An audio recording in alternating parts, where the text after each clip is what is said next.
right? One of those problematic offlaners where you're just like, we just don't have the damage to deal with this guy. Dark Willow is always one of the better answers against him because she just poops out damage everywhere. You know, she has so much damage potential that even the tankiest heroes are susceptible to being bursted. I hate Willow. It's like top 3 supports in terms of most annoying to play. Great shard. That shard is... I used to just buy Manta, and then you're like, okay, Willow's not nearly as bad now, and then you just Manta yourself into a Bramble. Like, great support. Suggested to all your pubs, especially if you're facing Brian. Yeah, it's an European special. I see it a bit in NA. There's like 2 or 3 Willow specialists, but there's like 9 or 10 of them here, and they all just... Whenever it's a Willow patch, it's like Willow every game. Dota is a game of tilt. You always got to try to tilt your opponent. And as you guys can hear, tilting Brian is very easy. Just pick Willow. You think I want to have to like micro myself in a zigzag to walk away in lane? It's so... I've actually gotten better at it, so thanks for picking Willow all the time, guys. But, you know... Don't listen to Shiver. Don't pick Willow. As it is a good hero, though. I do think it's a good patch for the hero. Well, we need a core for Alliance at this point because the Tusk and the Jakiro cannot really be played anywhere else other than the 4 and 5, or at least not unless they want to try to go for a complete 180. Yeah, the issue with revealing your support duo like this is you are saying it's a core puck, and at least most likely, unless the Jakiro's core is something we don't know, that you kind of have to reveal an offlaner or a carry now, and you don't see the matchup. So the best thing you can do is pick a hero that synergizes with what you already got. And Jakiro Void. Yep, that's exactly what they got to do. Go to a Nico Baby special. There's no like ultra hard counters to Void in the game. There's like heroes that make his life a little bit more annoying, but that's kind of it. He's a right clicker that goes magic damage items, so he's not as bad against DK. He hasn't lost a Void game yet this season. He's doing pretty well. I feel like BRAME might, like, if they just tank up a bit here, right? I feel like this could be a bit problematic for Alliance. You feel like they'll live like through magic immune ET that's like pretty tanky. That's hard to be able to put magic damage onto DK. Natural BKB buyer, but also beefy boy. Wraith King's a great anti-burst sort of hero to be able to survive through this Chronosphere. I think Alliance are going to need an answer to this, and I think it relies on S4 to have like a Necrophos type hero almost. Yeah. Where you need something to actually finish off some of these big boys. He's played a lot of Necro this season, or quite a few games anyway. I'm going to get a little hype right now. I don't get hyped very often. I just want to say right now that 2 days or 3 days ago, whatever it was like Saturday, BRAME put together 2 of the worst drafts I've ever freaking seen. And this is a nice looking draft for BRAME. I like all these heroes. They got playmaking potential. They got team fight. They're picking 1-to-1 counters in lanes. I like it, man. I'm hyped. I think this team has legit potential. I think they've got a lot of that like no fear factor. You know, you're not afraid of anything. Just run at them and hope for the best. And I think that might be what it takes to kind of disrupt the kind of static flow that Alliance likes to keep in the game. So I'm hyped. I'm ready for this game. Yeah, I can tell. Also, we see a Grimstroke banned out. The flex potential for the Elder Titan still very much there. Like, is it going to be offlane? Is it going to be position 5? We don't know. Yeah, I think it's most likely Skylark. BRAME's going to ban away a bunch of the damage dealing offlaners, which I think is the right route. With Timbersaw already banned, maybe they could go, like, Underlord is something that Alliance usually has drafted before with Void, but I feel like it just doesn't do quite enough damage. And so I like the fact they're banning away a lot of these ranged offlaners. Warlock, man, for BRAME. Yeah, we haven't seen Warlock all day, actually, which is a surprise. I was going to say Phoenix was conspicuously missing this from these lineups as well, which is what a lot of people Phoenix. We have a lot of smiles coming out from BRAME. Because you don't see your lane matchup, though, I'd rather pick a much sturdier 5. I don't think that seems like as Spartan's way to play. You know what? He might even pick freaking Skywrath Mage. This guy picked 5 Skywrath Mage in my pub, and it goes well with Wraith King. And it owned in lane, and they've got nice, convenient setup for it with the Wraith King stun and the DK stun. I did my scouting by losing a game with Spartan playing Skywrath Mage, but I think it's actually a legit pick here against the Puck and the Void, 2 cores that just evaporates. Still Ancient Apparition with Wraith King. That's true. That's against Void, so it's something to think about. Rubik. 5 Rubik? 5 Willow? 5 What's Willow? going on here? Kind of hope it's 5 Willow. We have seen Spartan play Willow quite a bit. It's one of the heroes that he actually can run in head first on, and then he presses W and he actually lives. 10 seconds Which is not something you can say for a lot of other heroes that he runs in with head first. Looking like a nice Legion game. Swarper's a Legion player, right? Yeah. Legion. Yeah. A lot of stuff to dispel. Underlord also still in the pool. I But feel then like he goes you're for the lacking next damage then. The problem with like Necrophos is that it actually just dies these heroes. Willow alone just kills you. I agree, but I think they needed damage. Like, that's why I liked BRAME's bans more. I was like, where's the Necrophos ban? Because I do think Necrophos isn't the best hero in this game, but they absolutely needed a bit more damage, I think. They just do absolutely nothing to BKBs on the side of Alliance is a bit of my concern, but I think they're the better team. They've got a metric shit ton of damage, like eventually over time, like Necro over time with the spam death pulse, like Jakiro getting a couple rounds of spells off. He'll probably go for like a Sanj and Yasha build on Nico Baby to promote that playstyle, not all-inning the Chrono necessarily. So I think Alliance has given themselves all the tools they've used to get to 4-0 so far. Yeah, I mean, I think Alliance is probably going to win this, but I do think BRAME has a very real chance. I think this lineup, it does not have... They've given themselves a lot of forgiveness if BRAME makes a lot of mistakes, and they'll easily win. But I think BRAME could actually absolutely take this with a fast pace, taking a lot of early towers, faster BKBs. They could just run over Alliance easily. Do they have like a timing in mind? Like, do you have a timing in mind where you want to see BRAME be ahead in this game? Ags for Skylark is like a really big timing for them to work around because of the innate magic immunity, and then just BKB once DK feels comfortable with that. I want to see them line up those timings though. Okay. Ags plus BKB at the same time. All right, well, let's see if they can do that. Let's see if they can... The Kings at the moment. It is over to Moxie and Fog for first game. I have to say, Fog, it's nice to have you sitting next to me this time, and this is going to be an awesome series to cast. Definitely feels like we're seeing a bit of a swap with the drafts, right? It looks like BRAME has an Alliance draft, and Alliance has well, I mean, it's still a Deco Baby Faceless Void, let's be honest here. Yeah, it definitely looks like a really interesting, very heavy battle lineup. One team going for more early type of aggression, trying to get that magic immunity line, like the panel was saying, and Alliance still having a really good scaling lineup. That's the thing. It's like even into super later stages, it still is a void. So it's still going to be that crazy hard carry, even if they do make some mistakes early and give up those, BKBs to BRAME that they will eventually get. Nico Baby, he's been quite flawless on this hero. For sure.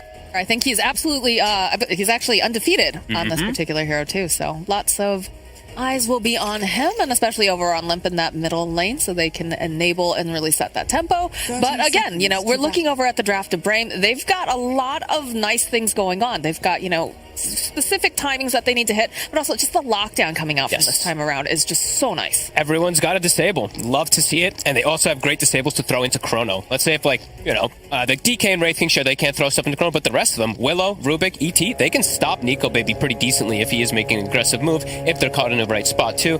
They can lift, they can throw, just ET Stomp, etc., Willow Fear. Quite a few ways to actually mess with Nico Baby. And the roots in general also, just Willow versus Void is problematic in a lot of situations.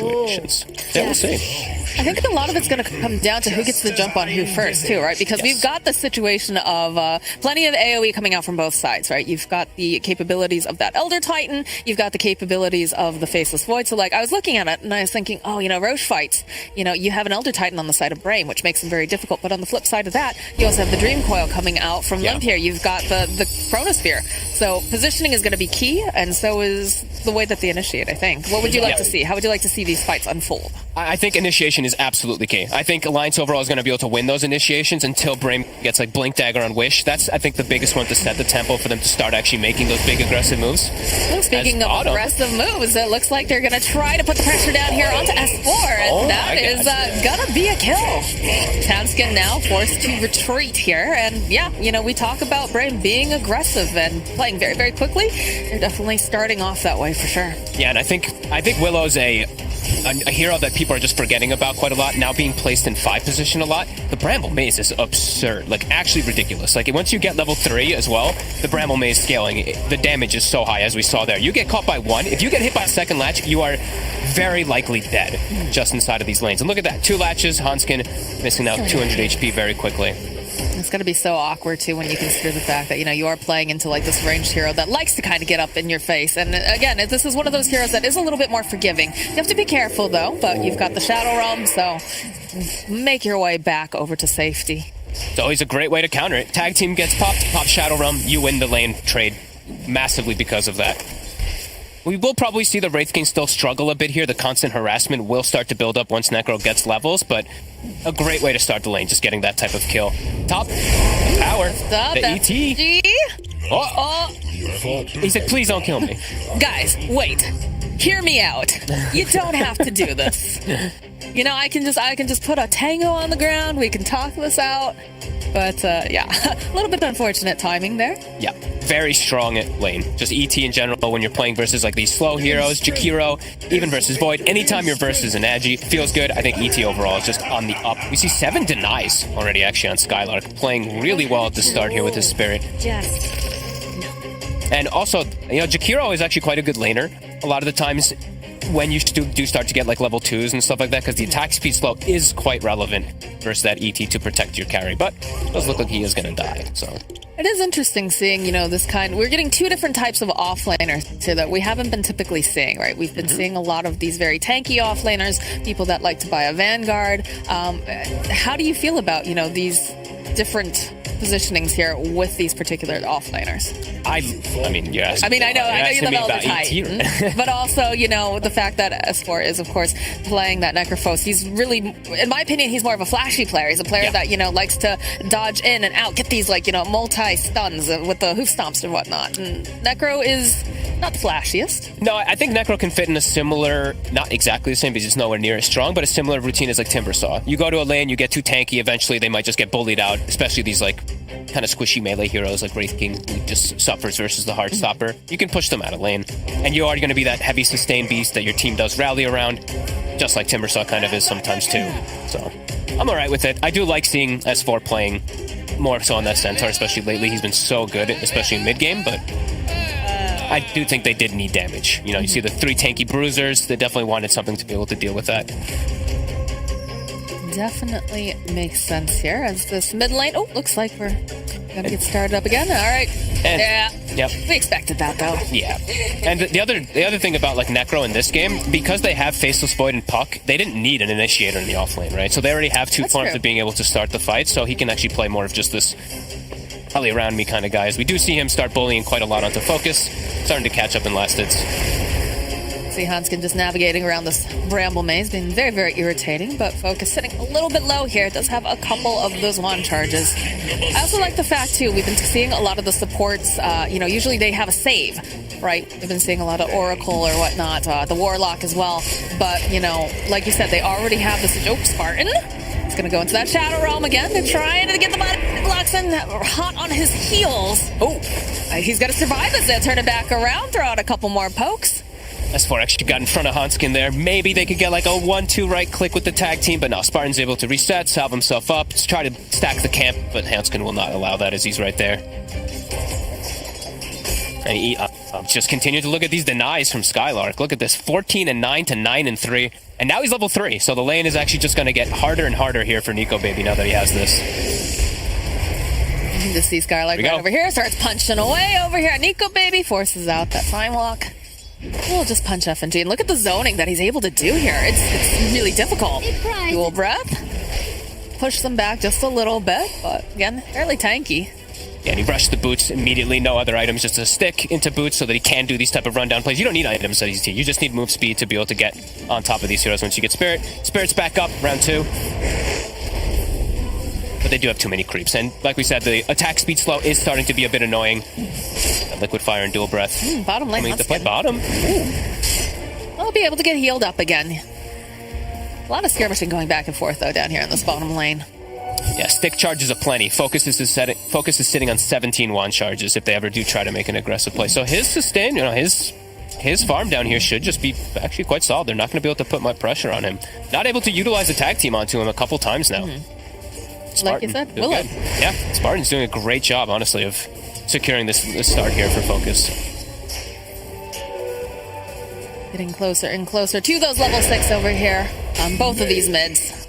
I guess the thing that I'm a little concerned about is, if because Limp most likely will probably try to make something happen, right, once he gets his 6 Dream Coil. But do you try to turn it back around again? Instead of having Limp leave, do you try to rotate one of these supports, or do they need to kind of stay here to kind of babysit a little bit? Ooh, I mean, they might have to rotate 2 supports versus the DK. Tag team is really good versus the DK anyway, though. Even if you have that built-in massive amount of armor with Puck, if he's under tower, you could bait it. So it'll probably be checking to see who gets around that, like, 6-minute rune.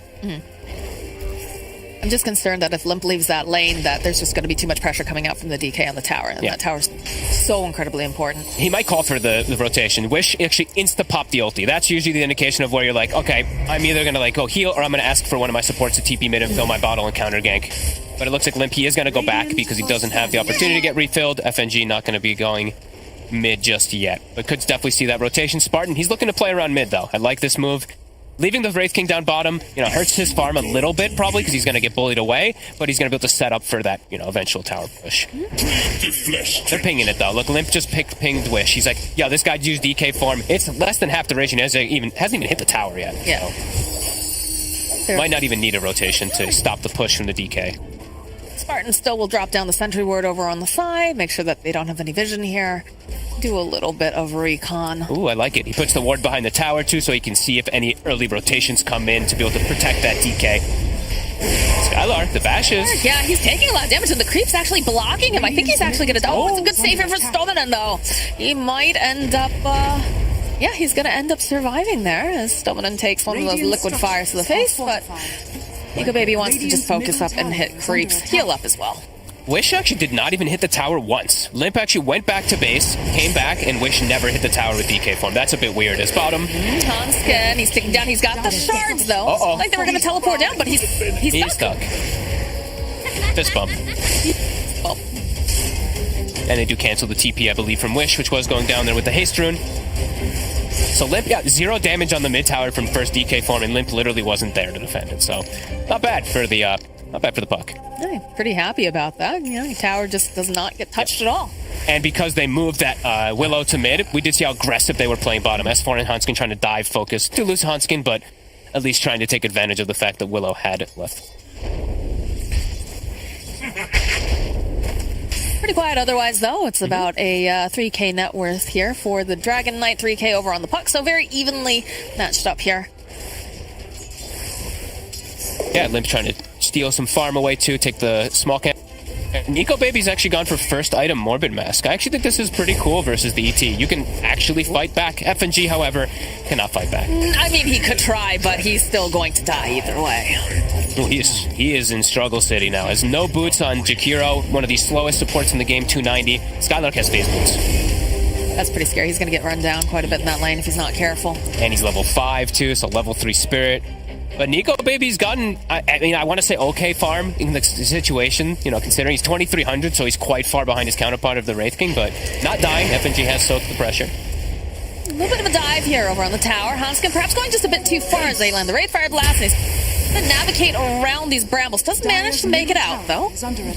Playing versus those roots, that's why they snap-picked that Willow right after we did see the Tusk. It is a very annoying thing. Same thing for Limp. The puck can fall victim to them as well, as we are seeing Limp make this rotation. Wish, he knows it, though. Immediately pops his DK form, starts hitting tower. So Limp, he's got to make the decision quick. You immediately see him turn back around here, and he's just decided. You have to keep in mind, too, Skylark playing a little bit further back, too. Yep. So perhaps he figured, I'm not going to be able to get this. It's better to protect my tower here than spend too much time top. Yeah, they're making the rotation. Here comes Hanskin. Do they have a TP available from FNG? They don't, but they're going to bring the Necro. Yeah, they've got the Dream Coil. They've sent him up. There's going to be the shards. Toss back here. Can they get off enough damage to take down Wish? He's very, very tanky. Over the back lines, though, they've got the sight down. We'll go Wish.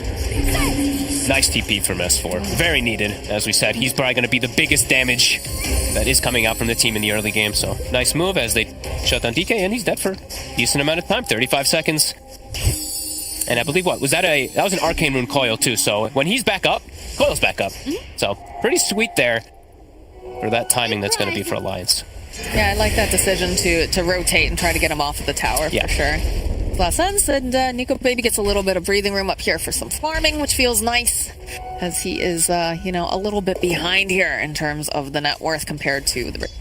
Yeah. Oh, he gets a bash on the catapult, though, and gets the last hit because of it. The dream. I love it. And, you know, that whole decision by Limp it is really good because top Nico Baby had the lane kind of forcing him to him, too. And, like you said, the ET was kind of backing up. So it was just like, it was perfect read from him to make the move. And now Spartan's 6 pretty early here on this Willow. He wants to make a nice aggressive move up here. I guess the Skylark with those phase boots just chasing down FNG. Nice ice path, though. Will connect over onto 2. Boom. And the turn back around. The hunt is on as they get the kill on FNG. Can they get the kill on Spartan, though, is the question. No, Nico Baby just wants to back off as S4 places some of that pressure on that bottom tower.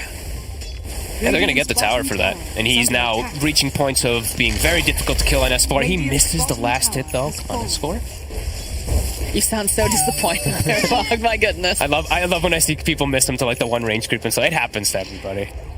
Limp will get his bottle refilled so he can stay in that mid lane to keep pushing the DK away, who pop DK form again. The tower continuing to survive at 600 HP, but Alliance doing a great job of delaying it. And Nico Baby, he's got his Mask of Madness, so he'll be able to farm nicely in the jungle. And with this build, he can actually show up to a fight or two and probably just net himself a kill with a quick chrono, especially on these easy-to-get supports. So feels good. He's also got himself the chip vest, which will enable him to farm even faster. But the invasion is coming out here from BRAME, so they do have to be careful. They have to protect him.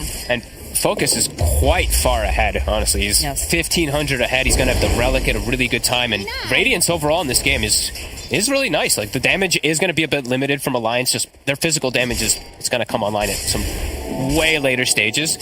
The Radiance burn with the ETR, it does work really nicely, so... Should be some good moments if they do synergize all their timings together on BRAME. You know, this Blink DK, if he's able to get like BKB with Ags on ET, this could prove to be problematic for Alliance. Let's see Hanskin just forcing out here down on the bottom lane. Snowman getting a little bit of a steal there, but... Alliance doesn't hit towers that easily either. Well, I look at BRAME, they can actually go to siege towers quite simply with the DK, with the Wraith King as well. Just so many different ways to apply vision in the area, and just crazy teamfight. Just gotta watch for positioning for sure, as Alliance does have that too, but... We are getting so close to that Blink Dagger We are. Wish. That is very, very scary to the side of Alliance. They can get those initiations, if they can get the chain stuns down, stuff becomes very, very difficult for them to make moves, so...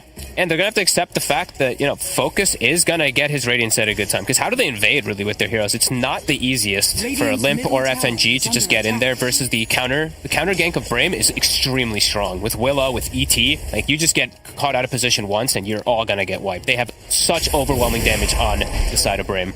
Skylar?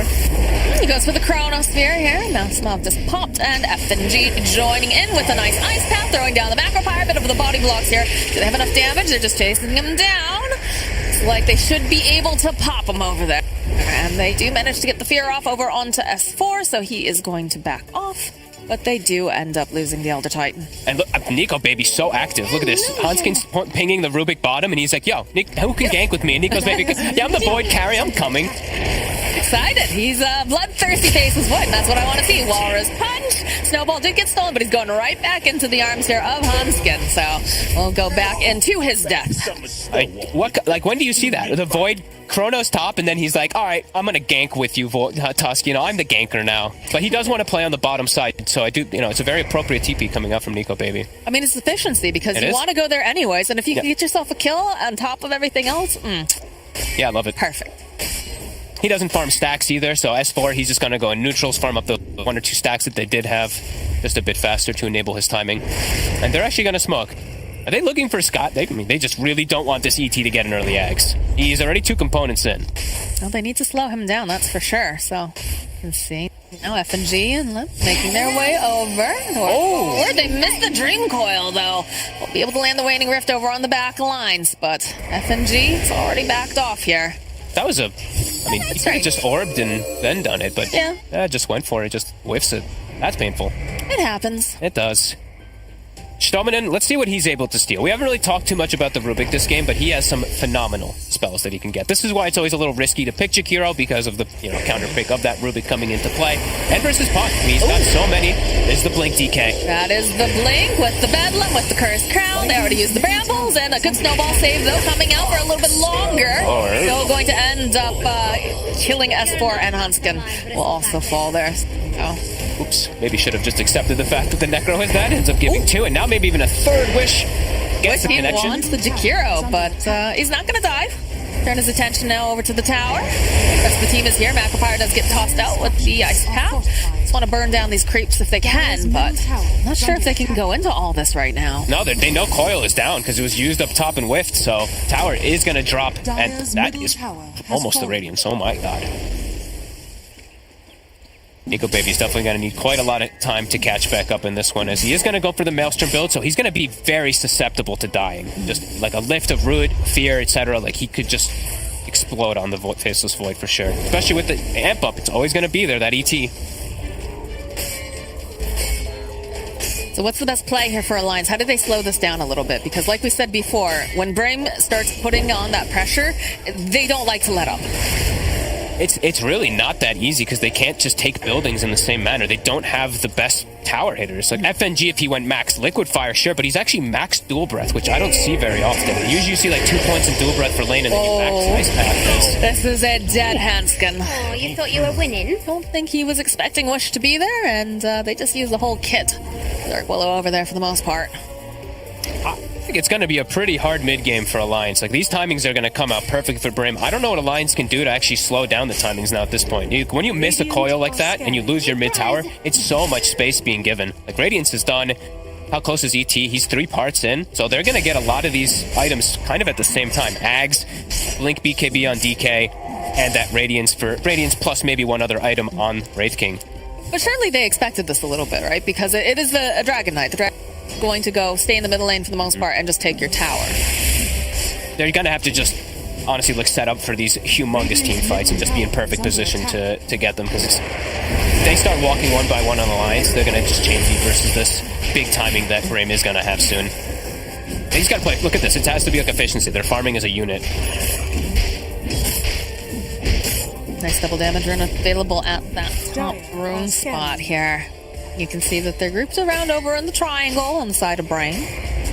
Doing a little bit of a scan. Want to make sure that they're not all hiding in that pit, because no one's really showing too much on the side of Alliance. Yeah, it feels like it really does feel like Alliance is going to have to land like a 4. If they fight in the next like 5 minutes or something, they have to land a huge chrono. So let's see what he's going to be able to do. Let's see what Nico Baby can get done here. If they can catch Skylark at the start of the fight, that would be honestly like the dream, because he's going to be really problematic with how tanky he is as well. And they do see where he kind of is. With the direction of where that spirit went, they should know at least where Skylark is. Starting to slowly hit the tower. Right, they know the Rubik's over there. Positioning. Dire's top tower is They're setting up for top. Like, they don't want to lose tier 2. Like, BRAME pushes way faster, and they will grab focus under tower. Yep, Dream Coil comes out with the snap. The rest of the team is hot on his heels, although they do kind of whip a little bit over here. They'll be able to go around the dual breath. That's going to be the reincarnation. S4 getting ready. Terrorize getting wound up, though. Did manage to push S4 back, but Nico Baby is here. They have the snowball. Do they have enough damage here? They'll turn around with the Wraith Fire. Can they get it? There it is. There's that sight coming and hot. And Wish, he blinks for one before Nico Baby can get the other bit done. Still the sight, and they manage to get the kill over onto Limp as well. And it feels like Alliance now a bit on the back foot. They're still looking for this perfect sight, and they will be able to go and get a Chronosphere off. But it feels a little bit like desperation as they get the lift the toss back. Spartan is still alive and healthy here. He's just trying to run out as S4 is hunting. Wish jumping forward over on the back lines. Skylark is here, and he's just wailing away over here on S4. Got the Yules to drive it down. Now they'll be able to go and land the Ice Path, but they get another Ice Path right back, and S4, he will fall. Dominant just stealing all the spells during these fights. I'm glad we mentioned right about him just before this, because he gets like the most perfect steal. He gets Reaper and he gets it on. Look how long this puck is dead. He's still out for 30 more seconds. Phenomenal spell usage by BRAME. Even though Focus gets caught so far away, they're still keen to fight. And now that's the Aghaninx for ET. So next fight should be even more difficult for Alliance, as that Chronosphere nets them nothing. And there you go. You see the initiation coming out here from Limp. They drop down the Macropyre. Ice Path, and, you know, they get the reincarnation. Goes right back up again. Good Terrorize coming out from Spartan. The Scythe comes out over here from S4. It's immediately just stolen. Oh, and look at Limp. He does not expect it at all. It's instant. So it's actually one of the best possible things you can have versus a puck as a Rubik in this game. Great stuff from Stominen. And yeah, the Chronosphere just hits 2, but they don't have anything else. They're actually out of mana on the Jakiro, so he doesn't have enough to throw out the Ice Path, and they don't get another kill. And it's just the cleanup crew coming in here.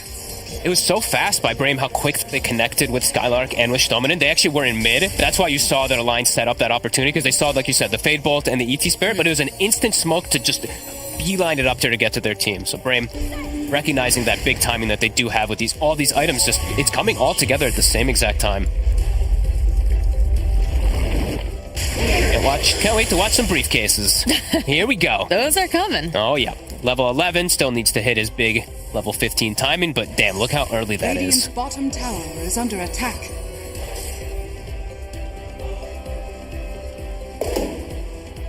All right, well, we got the BKB being worked on now for the Dragon Knight. NG kind of hiding off in this tree line here, hoping that they don't take a closer look. Could possibly go and try to, cut that wave a little bit.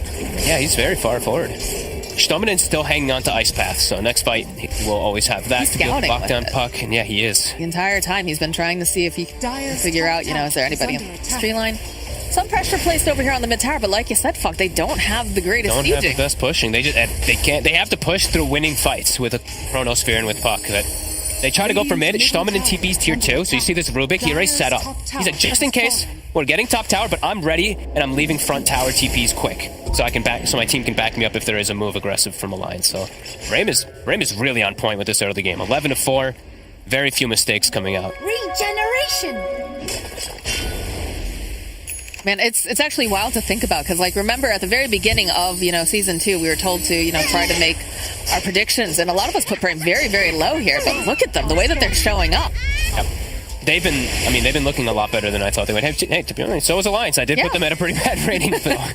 No, I am glad that we're seeing this pleasant surprise coming out from both of these teams. And I like how you said, it's like the role reversal. Yeah. It's like this is kind of like an Alliance draft that BRAME is playing with and making it look quite good. 4K advantage. Nico Baby, I think Nico Baby knows he just has to kind of farm it up. Like they don't want to fight into this huge timing. Like BKB's about to be done for Wish, so everything is just all synergizing great. Focus almost has actually a full SNY on top of everything too. Oh boy. Well, smoke is up over here on the side of Alliance. They're hoping maybe they can get a pick off, find someone who have Limp leading the charge here. The Spirit, though, it scouts them. It just flies right through them. They know they're smoked. Skylark is just spam pinging it. He's like, yep, they're running through the mid lane. Everyone just go play together. They can't team fight us. Focus is just beelining it away from that middle lane now. And you always know as soon as that is the smoke is when the Spirit returns to you. You're golden. You know immediately. So double blinks was picked up from Alliance. That's why they tried to look for this play with Hanskin and Limp, but unable to achieve it. BRAME continuing to just play this flawless map. Nico Baby doing the best that he can here. He is moving around the map, trying to find that farm. Does have the Songe completed, and he has the Maelstrom as well. So he's got some damage going on. He's got a little bit of status resistance, which is nice too, but still, it's going to take some time before he is ready to go in and fight.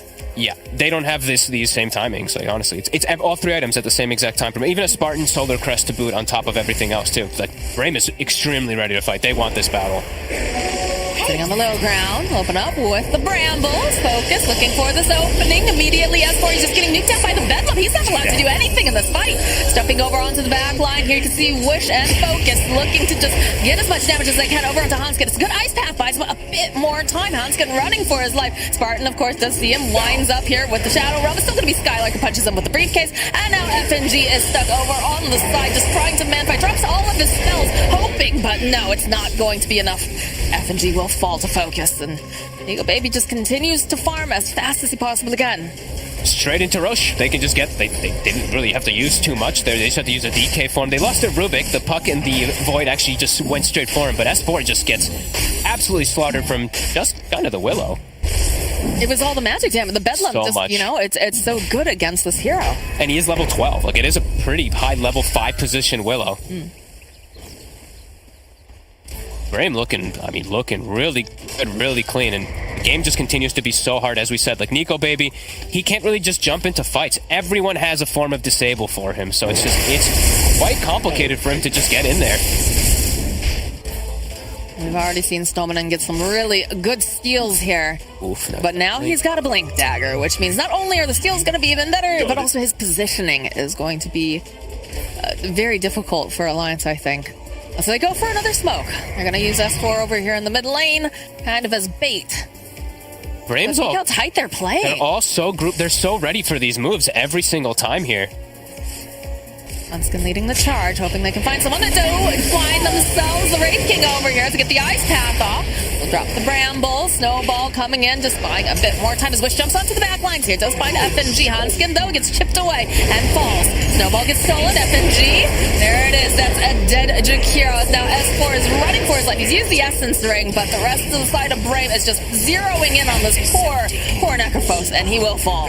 They can never teamfight. That's really how it's feeling. As soon as they saw like 2 or 3 heroes, everyone from Alliance is like, oh my god, they're actually all together again. We have to start running away. But they get caught on several of them from BRAME. 6k gold lead. Wraith King continuing to lead the board.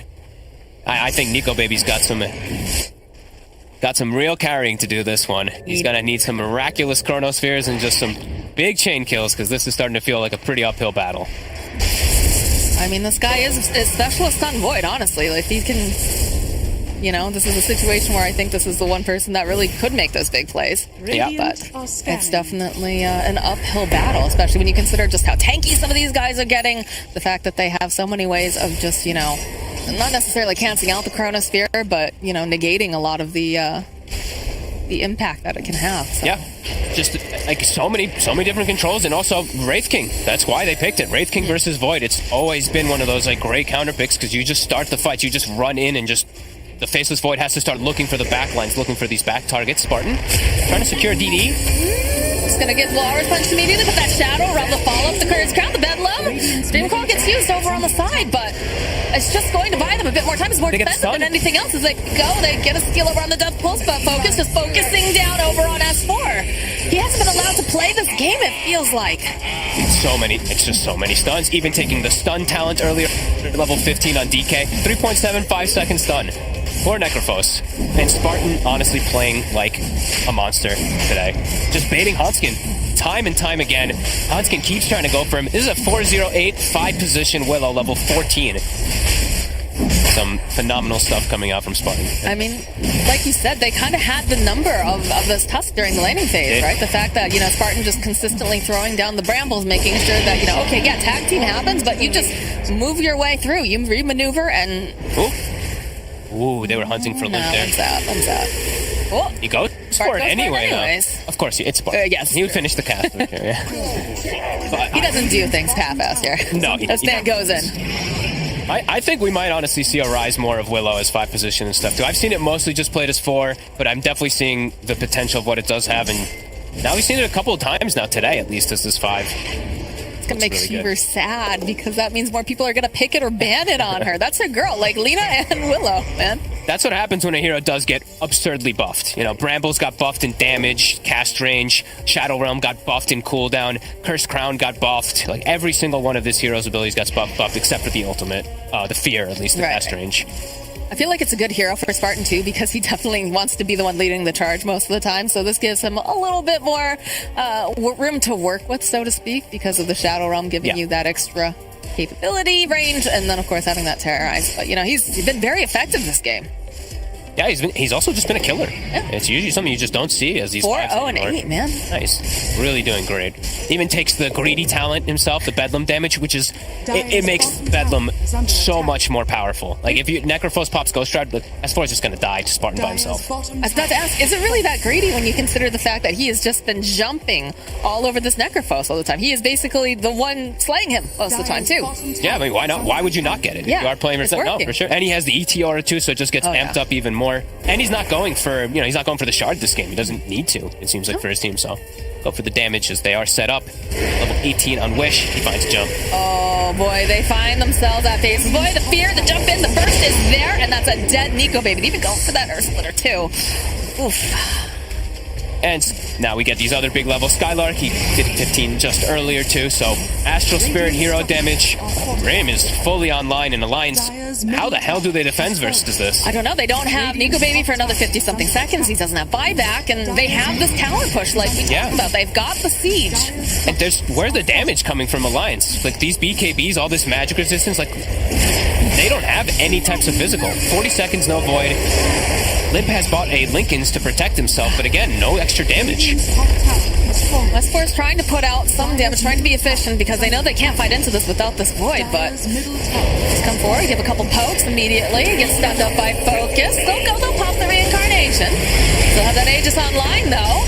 Good stomp over onto the back line. The Bramble's getting dropped. Just going to hold him in place. Looks like they're going to respect it, though. They'll back off a little bit. He's about to finish. He's 80 gold from Assault Cuirass, so no just going to pick that AC up on the Wraith King, and now they have another big, huge window. DK form also down for 40 seconds, and he's picking up a Halberd. They have all the getting tools. Harder. Yeah, it's just getting harder and harder. It really does feel like Alliance. It doesn't feel like as it gets later, I don't know what items they even get to deal with this, because they're only really getting more magic damage, which I feel like BRAME is just becoming more and more resilient towards. As Wish, another rune. He gets himself a haste earlier. You know, they've had so much overwhelming map control that he's just going to keep pumping out these runes. Now has an arcane rune for the next fight. I mean, this is the BRAME that we've been seeing this DPC season. Like, they hit a certain timing, and then it's just go time. Just consistently, find these fights. They're very bloodthirsty, and they're always able to really take an objective off of it, which is, that is the kind of efficient, clean Dota that we like to see. Yeah, I think we might, honestly, like, even though it didn't look like Skylark's maybe having, like, this absurd game, he is, like, 4-1 and 9 on ET. You might just ban the ET because that's safe lane. Even though I thought this Jakiro was a decent solution toward it, Nico Baby's just been behind. The whole game always on catch-up duty. Radiant's top tower is under attack. Radiant structures are fortified. BRAME just continuing to stick together as a unit, now going for this next high ground. They've got all the next tools, as we said. They picked up all these different items. Yeah, Limp keeps going in with a little bit of a poke. Go, drop the brambles around, but like this is the problem. And the thing I'm most concerned about is Nico Baby can land the Chronosphere of his life. It's still, I'm worried about the damage that he can output. These guys are tanky, Witch jumping forward, Limp following up though. Ice Path does get dropped. And look at FNG just has to throw dual breaths because he can't let Ice Path get stolen. If Ice Path gets stolen, the fights are just completely lost. Positioning, he's sitting so far back here. Nico Baby, though, is still, again, trying to just push a little bit. Just trying to buy some time. He's got status resist, but we've seen that's not enough. It's too many disables. He needs BKB so this team can actually have a fighting chance in these next few moments, because this is just really out of hand here. Nobody else able to really farm except for Nico Baby now. BRAME, they're swooping across the map, picking up, as we said, a lot of more items. Aegis is getting reclaimed, but they've already done so much structural damage. I don't even think they needed the Aegis, honestly. I feel like Focus is just so massive already at this time point. Like, you've got everything you need coming out from your team. You've got the Assault Cuirass finished. You've got a Halberd online. You've got all sorts of things. All right, they do get the BKB completed, though, for Nico Baby, so perhaps they can take an advantageous fight here. They're smoked up. They're looking for blood. Let's see what Alliance can do. Got to get the big jump on the back line. Find the Skylark, find the Rubik. Need to get the ET and the Rubik out of these team fights. But maybe even also Spartan. He's been really problematic for you. Just need to get through those two bruisers, the DK and the Wraith King. All about who gets the jump on who and who can hit that BKB fast. The base is going to start getting sieged, so they're going to know that this smoke is happening pretty much immediately. Under attack. Stominen, he continues to do this, so TP's to tier 3. He didn't even see that they're setting up or anything, but Rubik, I'm loving the way that he is setting up for the just-in-case defenses and leaving early those fast TPs in the front towers for his team to come in. They force everybody back home, so... They're being safe. They're being very safe. Nico Baby working on that Scotty as his next item. He does have to be very careful, though, because BRAME, they're doing the sweep. We've talked about this. Yep. They realize, okay, we forced, how many TPs home? We're going to start moving over to the other side of the map, and perhaps we'll catch some stragglers. BKB completed now for the Wraith King. Well, this is looking scary. He's so mad. The Ags is going to be for the Dragon Knight. Oh, my word. Okay, yeah. And I mean, Ag's almost finished on Rubik too, so frequency. You know what? Nico Baby says, screw it. We're not having fights happen anyway. I need to just get more gold, otherwise we lose this game. 711 for the Rubik kill. That's how far behind they really are. A little bit of a fight over here on the side. Dream Coil coming out here from Limp. Kurtz's Crown does proc though over onto several. There's a beautiful ice path into the macro fire. Holy moly. they'll go back in again. Hanskin, the Walrus Punch comes out, but he already falls. Scythe gets tossed out as well. This is looking like a dead S4. Oh, and Skylark just happens to find FNG. Just what I was And now there's no chrono for 2 minutes. They can go take probably the entire base of Alliance. Yeah, they're going right on in. Still got that dragon form up for a little bit. Even have creeps in the space right now. They're just going right on in. More buybacks coming out. FNG, look at him. He wants to do something. He just can't walk He up. can't. He even has the shard. Like, he can't even with the attack range in the shard. With Grove Bow even, he can't attack them. The immediate sleep over onto Nico, baby. They'll turn back around over to Hanskin. Oh my god, they just blow up Hanskin. Nico, baby, joining in here. Can they get the kill? He'll be able to take down Skylark. He's got that BKB. We've got those dashes like we talked about. He's got to turn his attention over onto Focus. His Lip jumps over onto the back lines. Trying to just split up the fight. FNG getting off the dual blend. And then Lip dodging away here. Got Ice Path. They need to watch how far they chase. They could get turned with Chain Stun. They're already pinging it. Yeah, look at this already. Thinking about it. Ooh, we only managed to get one, though. Nico, baby, just kind of swirling around after Focus. Dream Cold does get dropped over onto 2, though. They'll be able to go. They snap it up, followed up with the Ice Path over the back line. So Focus just focusing down. Gets the kill on FNG, and now they'll turn it around against Stomach. Somehow still alive. Oh, he pops it. The Ice Path that he stole is still keeping him alive, although eventually he will fall. Which, of course, they've got the BKB. They've got the stuns out here. Can they finish up Nico, baby? They'll be able to find the kill. Limp now orbing away. S4. Oh, no. Limp decides he wants to stick around. Is chasing after Wish. Ghost Shroud does come out here from S4, trying to heal up Focus. He's got those big boy crits, though. He's chasing after S4. Jumps over on that line. He wants Limp. Limp, he's so elusive, though. He's got to get his hands on him. He doesn't quite have it. A Spartan joining back in. He's looking, hoping that he can possibly drop down the brambles through some sort of route. Focus, though, running right back here into the base. Starts chalking away. He's going to be able to take down the racks, and he's going to make his way over here to S4, who's spinning up in the air. We've got that bedlam damage, but no. Back off a little bit. They'll give a little more respect. 55 seconds, though. No Void. That did cost a buyback his Wish. He's thinking about jumping in. Also, love this. Didn't point this out, but he went for Halberd, so he has a way to break the Lincolns on the puck, so he did see that stun coming into play. Focus. I think he's fine with this. He's got the reincarnation. He's got Wish behind him with this dragon form. They're poking away at him, but he just jumps right back in. Smacks S4 in the teeth. And Alliance can't chase out. Void still not back up. They do live for a little bit longer. This last set of racks is surviving with the tower up top. And the damage is really being done as we see. They don't have damage. Like, the damage issues are clearly there. These tanky bruisers, you know, that is why Alliance do love to play this DK, this Wraith King and stuff like this. It's looking like BRAME is taking a page out of their book and making it look real good. 25 now on Wraith King as well. The Agnems has been completed for Wish. Oh my.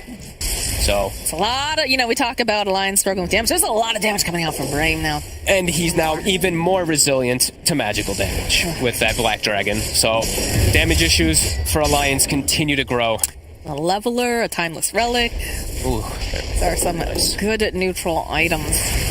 Yep. I feel like the Flicker, though. The Flicker could come in handy. Just gotta hope that you don't get completely chain stunned, right? They have too many stuns, honestly. And the Swift Blink. Yeah. Oof. Nico, baby. Nico. Oh, Nico. His Spidey sense is tingling, though. Gonna back off Spartan. Leading the charge again, hoping that he can get his hands on him. The Solar Crest over onto Nico. I don't think they're still aware. Focus. Such a clumped fight. The jump forward immediately over onto the Jakiro. They're just going to try to raid again, and they will find it. Punch over on the back lines. You can see that Wish is going to get held into place over here, but they will hold down S4. He will fall. Buyback coming out now from Necroforce. You can see Nico, baby. He's waiting patiently. He's waiting for a Crota or something, but he's losing his teammates left and right. His Lip also will fall. They can't do anything. Too much lockdown. Yeah, they can't hurt anybody. Like, the only heroes they can kill is like Rubik and Willow at this point in the game, unless they catch like some crazy chrono. That you can't kill this DK. I mean, he's trying, definitely. He's got the BKB up, so he doesn't get forced out of his own Chrono Spear, but it's just, where's your damage? Where's your damage? I'm not seeing it. The snowball coming through, and they just eradicate Hanskin. And S4 has, again, not been allowed to really play this game. The GG gets called. BRAME, they just brought this aggression, got these really nice engagements. They had a great draft, and they just run over Alliance. I think Alliance, maybe like the two mobility cores, the Puck and the Void, I think it got heavily countered from the way that BRAME set up their draft, even from like the start. They set up with this ET, then they follow up with Willow just because it counteracts so well, and then they actually picked the Void into a lot of these stuns, and BRAME just picked even more stuns to follow it all through.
5 Alliances seconds remaining. turn to ban.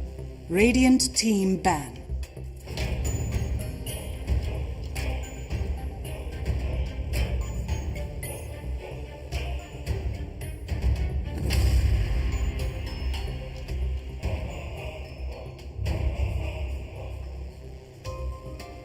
Ten seconds remaining.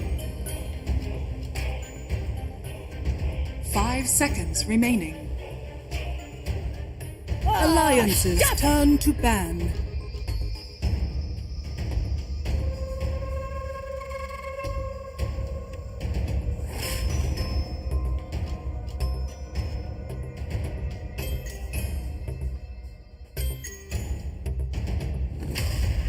Ten seconds remaining.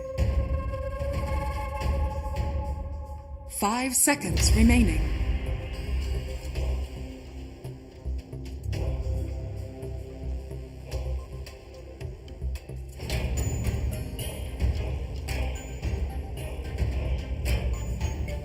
Radiant team ban.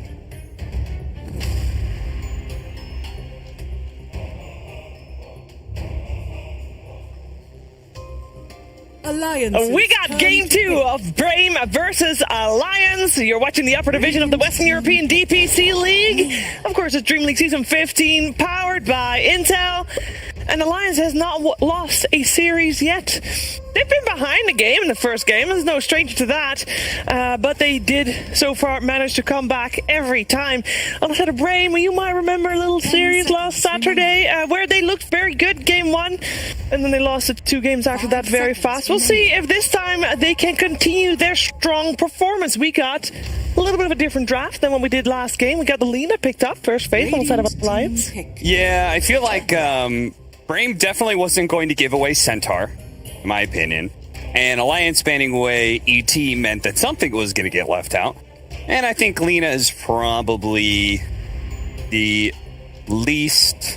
most harmless, let's say. 10 seconds. Has Lena been getting consistently first round ban? No, It's the kind of previous been 2 ignored, series has been ignored, yeah. It's kind of interesting that some teams value it very highly, other teams kind of just act like it doesn't exist. Yeah.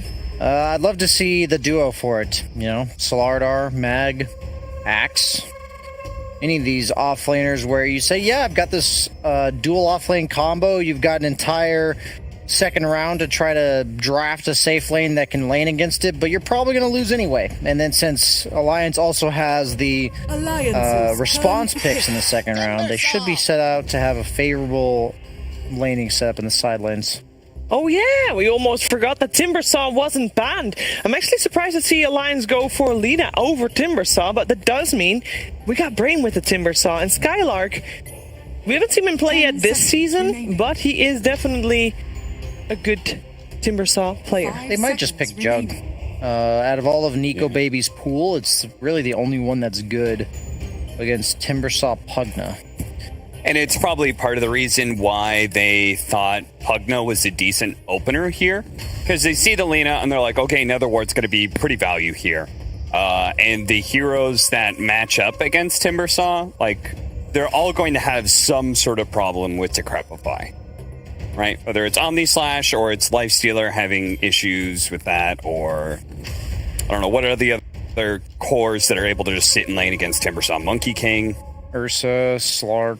Ursa, yeah, like actually all those cores have a bit of a problem with. The only thing that that doesn't is that it also answers Timbersaw is Gyro. Yeah. True. I do love Gyro. Great patch for Gyro. But would you pick it first phase? Not without a Oracle Wisp. Yeah, you kind of got to get a combo for it to be worth. Out of all the strength offlaners, I'd say Mars is decent against Timbersaw. If you're in a pub and you're playing Mars and you're against Timbersaw, you're crying because your hero alone does not deal with this. But in a competitive setting, you're going to arena the guy. He can't get away. You'll draft enough follow-up to bring him down. At least you plan to.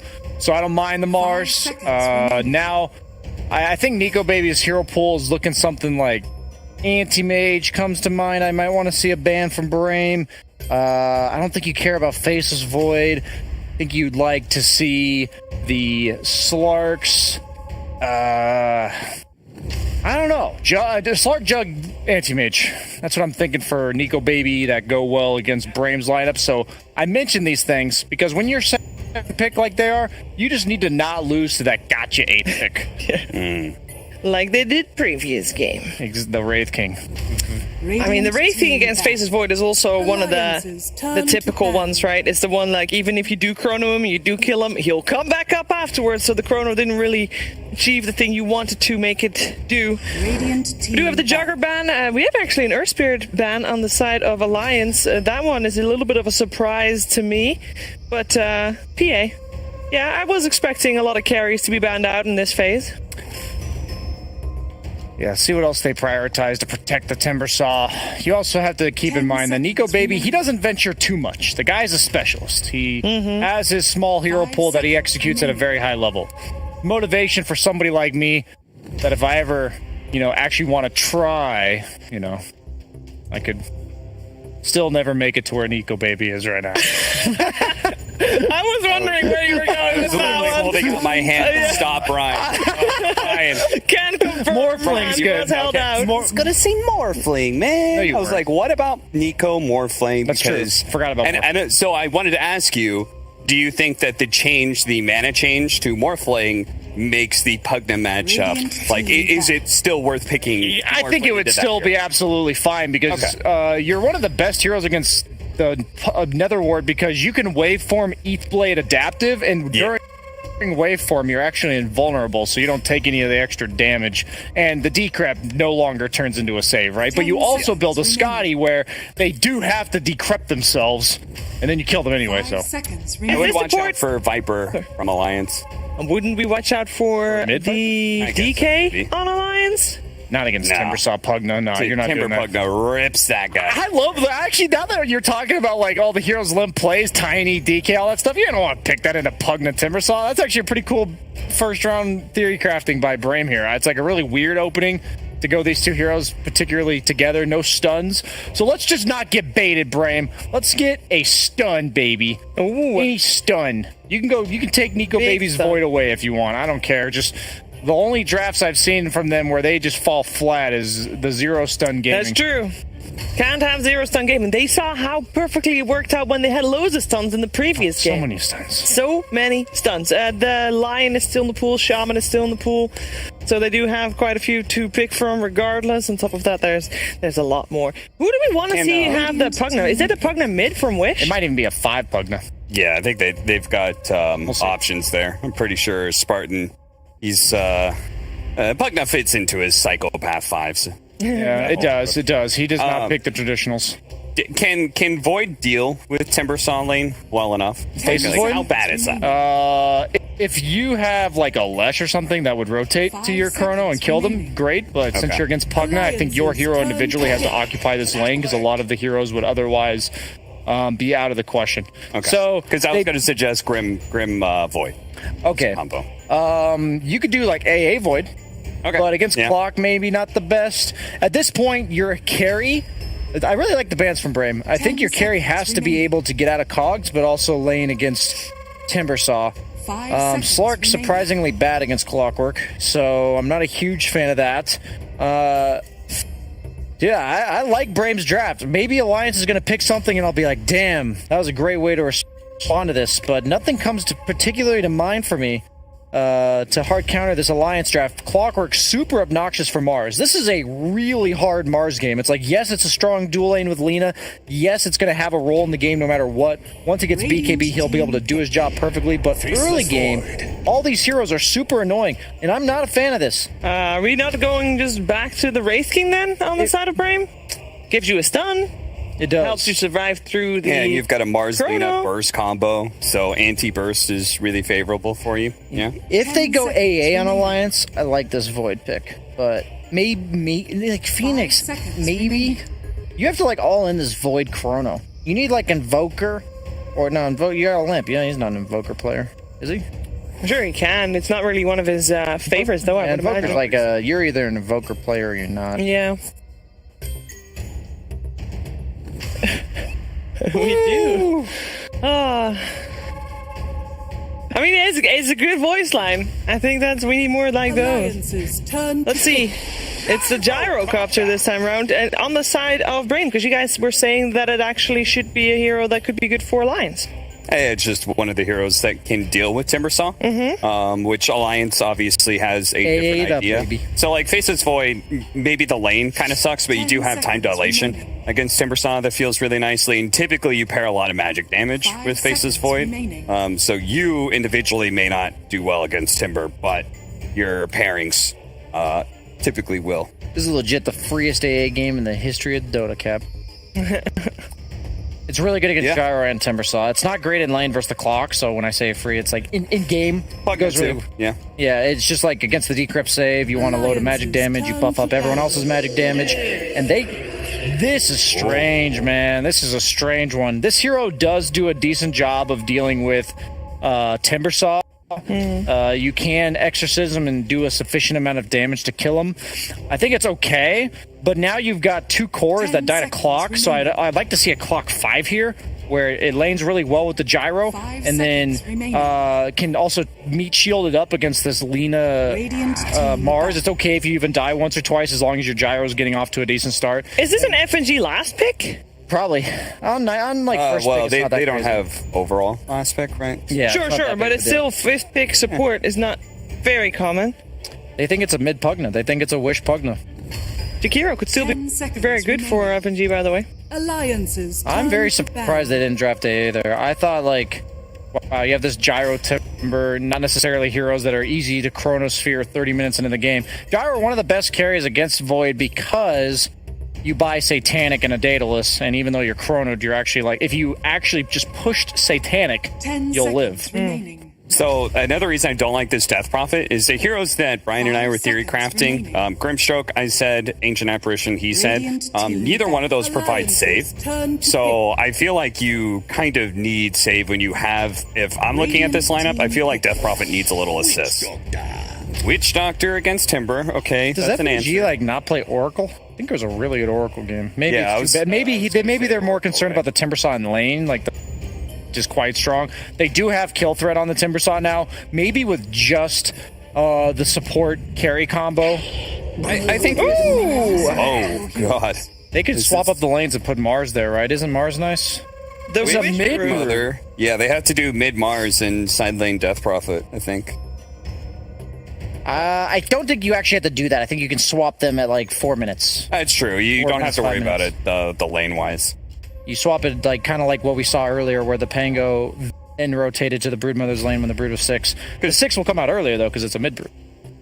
Death Prophet is one of those heroes that can keep your distance against heroes that want to be able to fight you. So yeah, that's not bad. Witch Doctor. I think what they're looking for from this Witch Doctor is it gave them a bit of sustain for Faceless Void to be able to deal with this lane. You can. It has an ability that is good against these tanky heroes. Timbersaw is affected by Maledict a decent amount, though his regen is actually very anti-Maledict in some ways.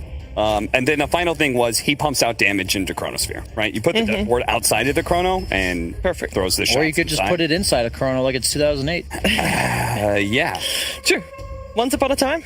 But this Brood last pick, obviously, BRAME is trying to, throw a wrench in the works here. Is that successful? Is that enough for them to take this? It's like... I almost feel like it's too cute. I like their lineup before, but now they've got like too many pieces. I feel like they just needed something to kind of plug the gap. They have this nice Timbersaw front line. They've got this Gyrocopter carry that I think, if you're ahead, can definitely win this game. Broodmother feels a little too weird for me, but I don't know. I just haven't watched the Chinese games where Broodmother has been successful. Yeah. So. Same. Yeah, I agree. I think they might have outdrafted themselves a bit on BRAME, but once again, this draft is eons better than what they've been doing, so I think they're quite capable of winning this game. Do they have enough stuns? They do have enough stuns. Nice. And they have save for the Chrono. That's the biggest part for me. All right, well, let's find out if BRAME can 2-0 the top dogs of the Western European DPC League at the moment, or if we are going to a third game. We're heading over to Moxie and Fogged for the game.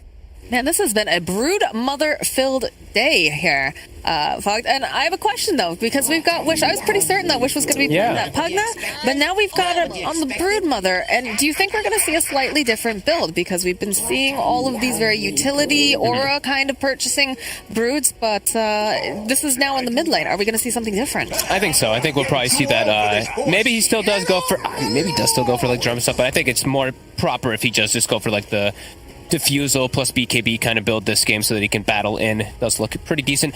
I'm actually surprised Brian said they have enough stuns. They have Clockwork. That's it. They only have like Battery Assault and Rocket and the hook shot later on. They actually don't really have that many stuns at all, especially versus elusive carry like Void. Last time they had Roots aplenty. Every single hero had a lift/stun or more if Rubik gets some good spell steals. This time I feel like a lot of this game is going to be on Spartan as a 5-position clock. And maybe just craziness out of Broodmother. 30 seconds. Well, I mean, like they said during the panel, you do have a solution to the Chronosphere. You do have, Stoneman who's going to be playing that little battery, trying to just, keep those cores alive. But they're really, they're putting that pressure down on Alliance, right? They picked up that Witch Doctor so they can get that Maledict in the lane, make sure that, they can put out Harass and just really secure Nico Baby this farm because it was pretty difficult last time. Yeah, and I feel like this lane should be able to secure his farm quite nicely, even into Timbersaw, just because of Witch Doctor. The high right clicks, the Maledict later on. Yeah, Nico Baby should have an infinitely better time, it feels like, than the last time when he was versus a nasty ET. Clockwork, let's see if they're able to actually find anything. Spartan tries to connect onto them. So they could definitely cause some problems bottom, this Gyrocopter plus Clockwork, if they can actually get on top of the hero. So, like I said, eyes on Spartan to see how much damage he can do, how much he can sustain the lane here for our focus. This is a strong lane. Lina Mars, it's no joke. It's a ton of damage if they do connect with pretty much any of the stuns. Even if Lina just lands Light Strike Array randomly, they can connect with the Spear after. Spartan, he has a ward in the lane. I think this is really important so you can see positioning of where that Lina is, so you can go for the wraparounds with that result. He's trying to go for the wraparound, but he's also taking a lot of harass here. S4 and Hanskin clicking away. And I mean, this is something that I know in particular, Brian really hates seeing this particular hero, right? The Lina just being constantly able to go and harass the safe lane. Yeah, this is one of the better 4 positions, I feel like, right now. 670 attack range, stun just got buffed massively. You can constantly keep Fiery Soul up just with stun, where previously you needed to have a secondary spell. Yeah, it's really, really nice. And into what I'm looking at here on their team, too. Very good. The burst damage versus Pugna, versus Timber, even versus Gyro. Gyro is susceptible to a decent amount of burst damage. Fairly squishy. See, Spartan, he's trying to go and harass, but definitely S4 and Hanskin has his number. Every time he comes forward, it's immediately met with, a shield bash. They go and follow up with the LSA. He is trying to get that pull off, though. You see they're forcing the lane in as much as possible. Won't quite be able to, as also top. Skylark does lose his courier very early on. And look at FNG actually doesn't even get the Maledict, or the stun level, and he actually just gets healed, and they're going aggro. They might get the Pugna. No, Stallman in. He's got the Fairy Fire. But looks like he's going to be fine. A lot of damage placed over here onto Hanskin. Not quite enough to finish him off just yet, but he's sitting very low. Did a good job. They hit level 2 first somehow down here. Even though I did see that S4 was sitting on like 2/3 denies, they somehow did get this too, just from a couple themselves. And they pushed the wave in. They try to get the side pull off. Spartan should be able to keep these creeps aggroed pretty decently. Let's see if S4 can drag it. He's going to try to click the heroes. He's trying to pull the wave off the Centaur. And he will be able to get most of them. Pretty important if he is able to make sure he gets that aggro on them. This bottom lane seems to going pretty nicely here. I'm really wondering how the mid brood's going to do too. I've actually only seen this hero played offlane. In our region, in the China region as well. When have you seen 11 playing it? I'm not going to see Spartan. They're going to be a little careful if the stun connects. It just clips him. Ooh, they've got Spear right forward, and Hanskin will be able to collect the first blood. Focus also has to be a little bit careful. They're sitting a little low, though. That buff, that was the radius increase. That 25 radius that got buffed from last patch, that would not have connected if not for it. So do you think we're going to be seeing something that we talked about, that diffusal into the BKB? Are we going to see something like, the Orchid coming out as well for just a little bit more control? I guess maybe he could actually go for the Orchid. It doesn't sound bad, especially especially versus Void. Also just mess with Mars initiation. He'll have good damage. It's an option. It's definitely an option. Like I said, I haven't gotten to see mid brood. I've literally only seen it offlane with either Mech Pipe or BKB drum diffusal, etc. Right. So Well, Rajix earlier in the day had said that this hero was definitely, the next new hotness for sure. Talking about the fact that they don't have the Beastmaster anymore, and Wish just chomping away over here, and Limpy is going to retreat behind the tower. Has that Spirit Siphon too, so be able to turn right back around. Interesting matchup here. Yeah, just a sustained matchup as we see Spartan again getting latched, but they do get the rocket on S4. Yeah, they have the damage. This is looking like a dead S4. Can he get there fast enough? Oh, the bash back. He's going to survive it with 20-something hit points. Oh my god, he actually lives because he just popped stick at like last second. It looks like as Focus is really getting pressure down here. 14 last hits. Did have a decent first 2 waves, but starting to hurt his Stominen.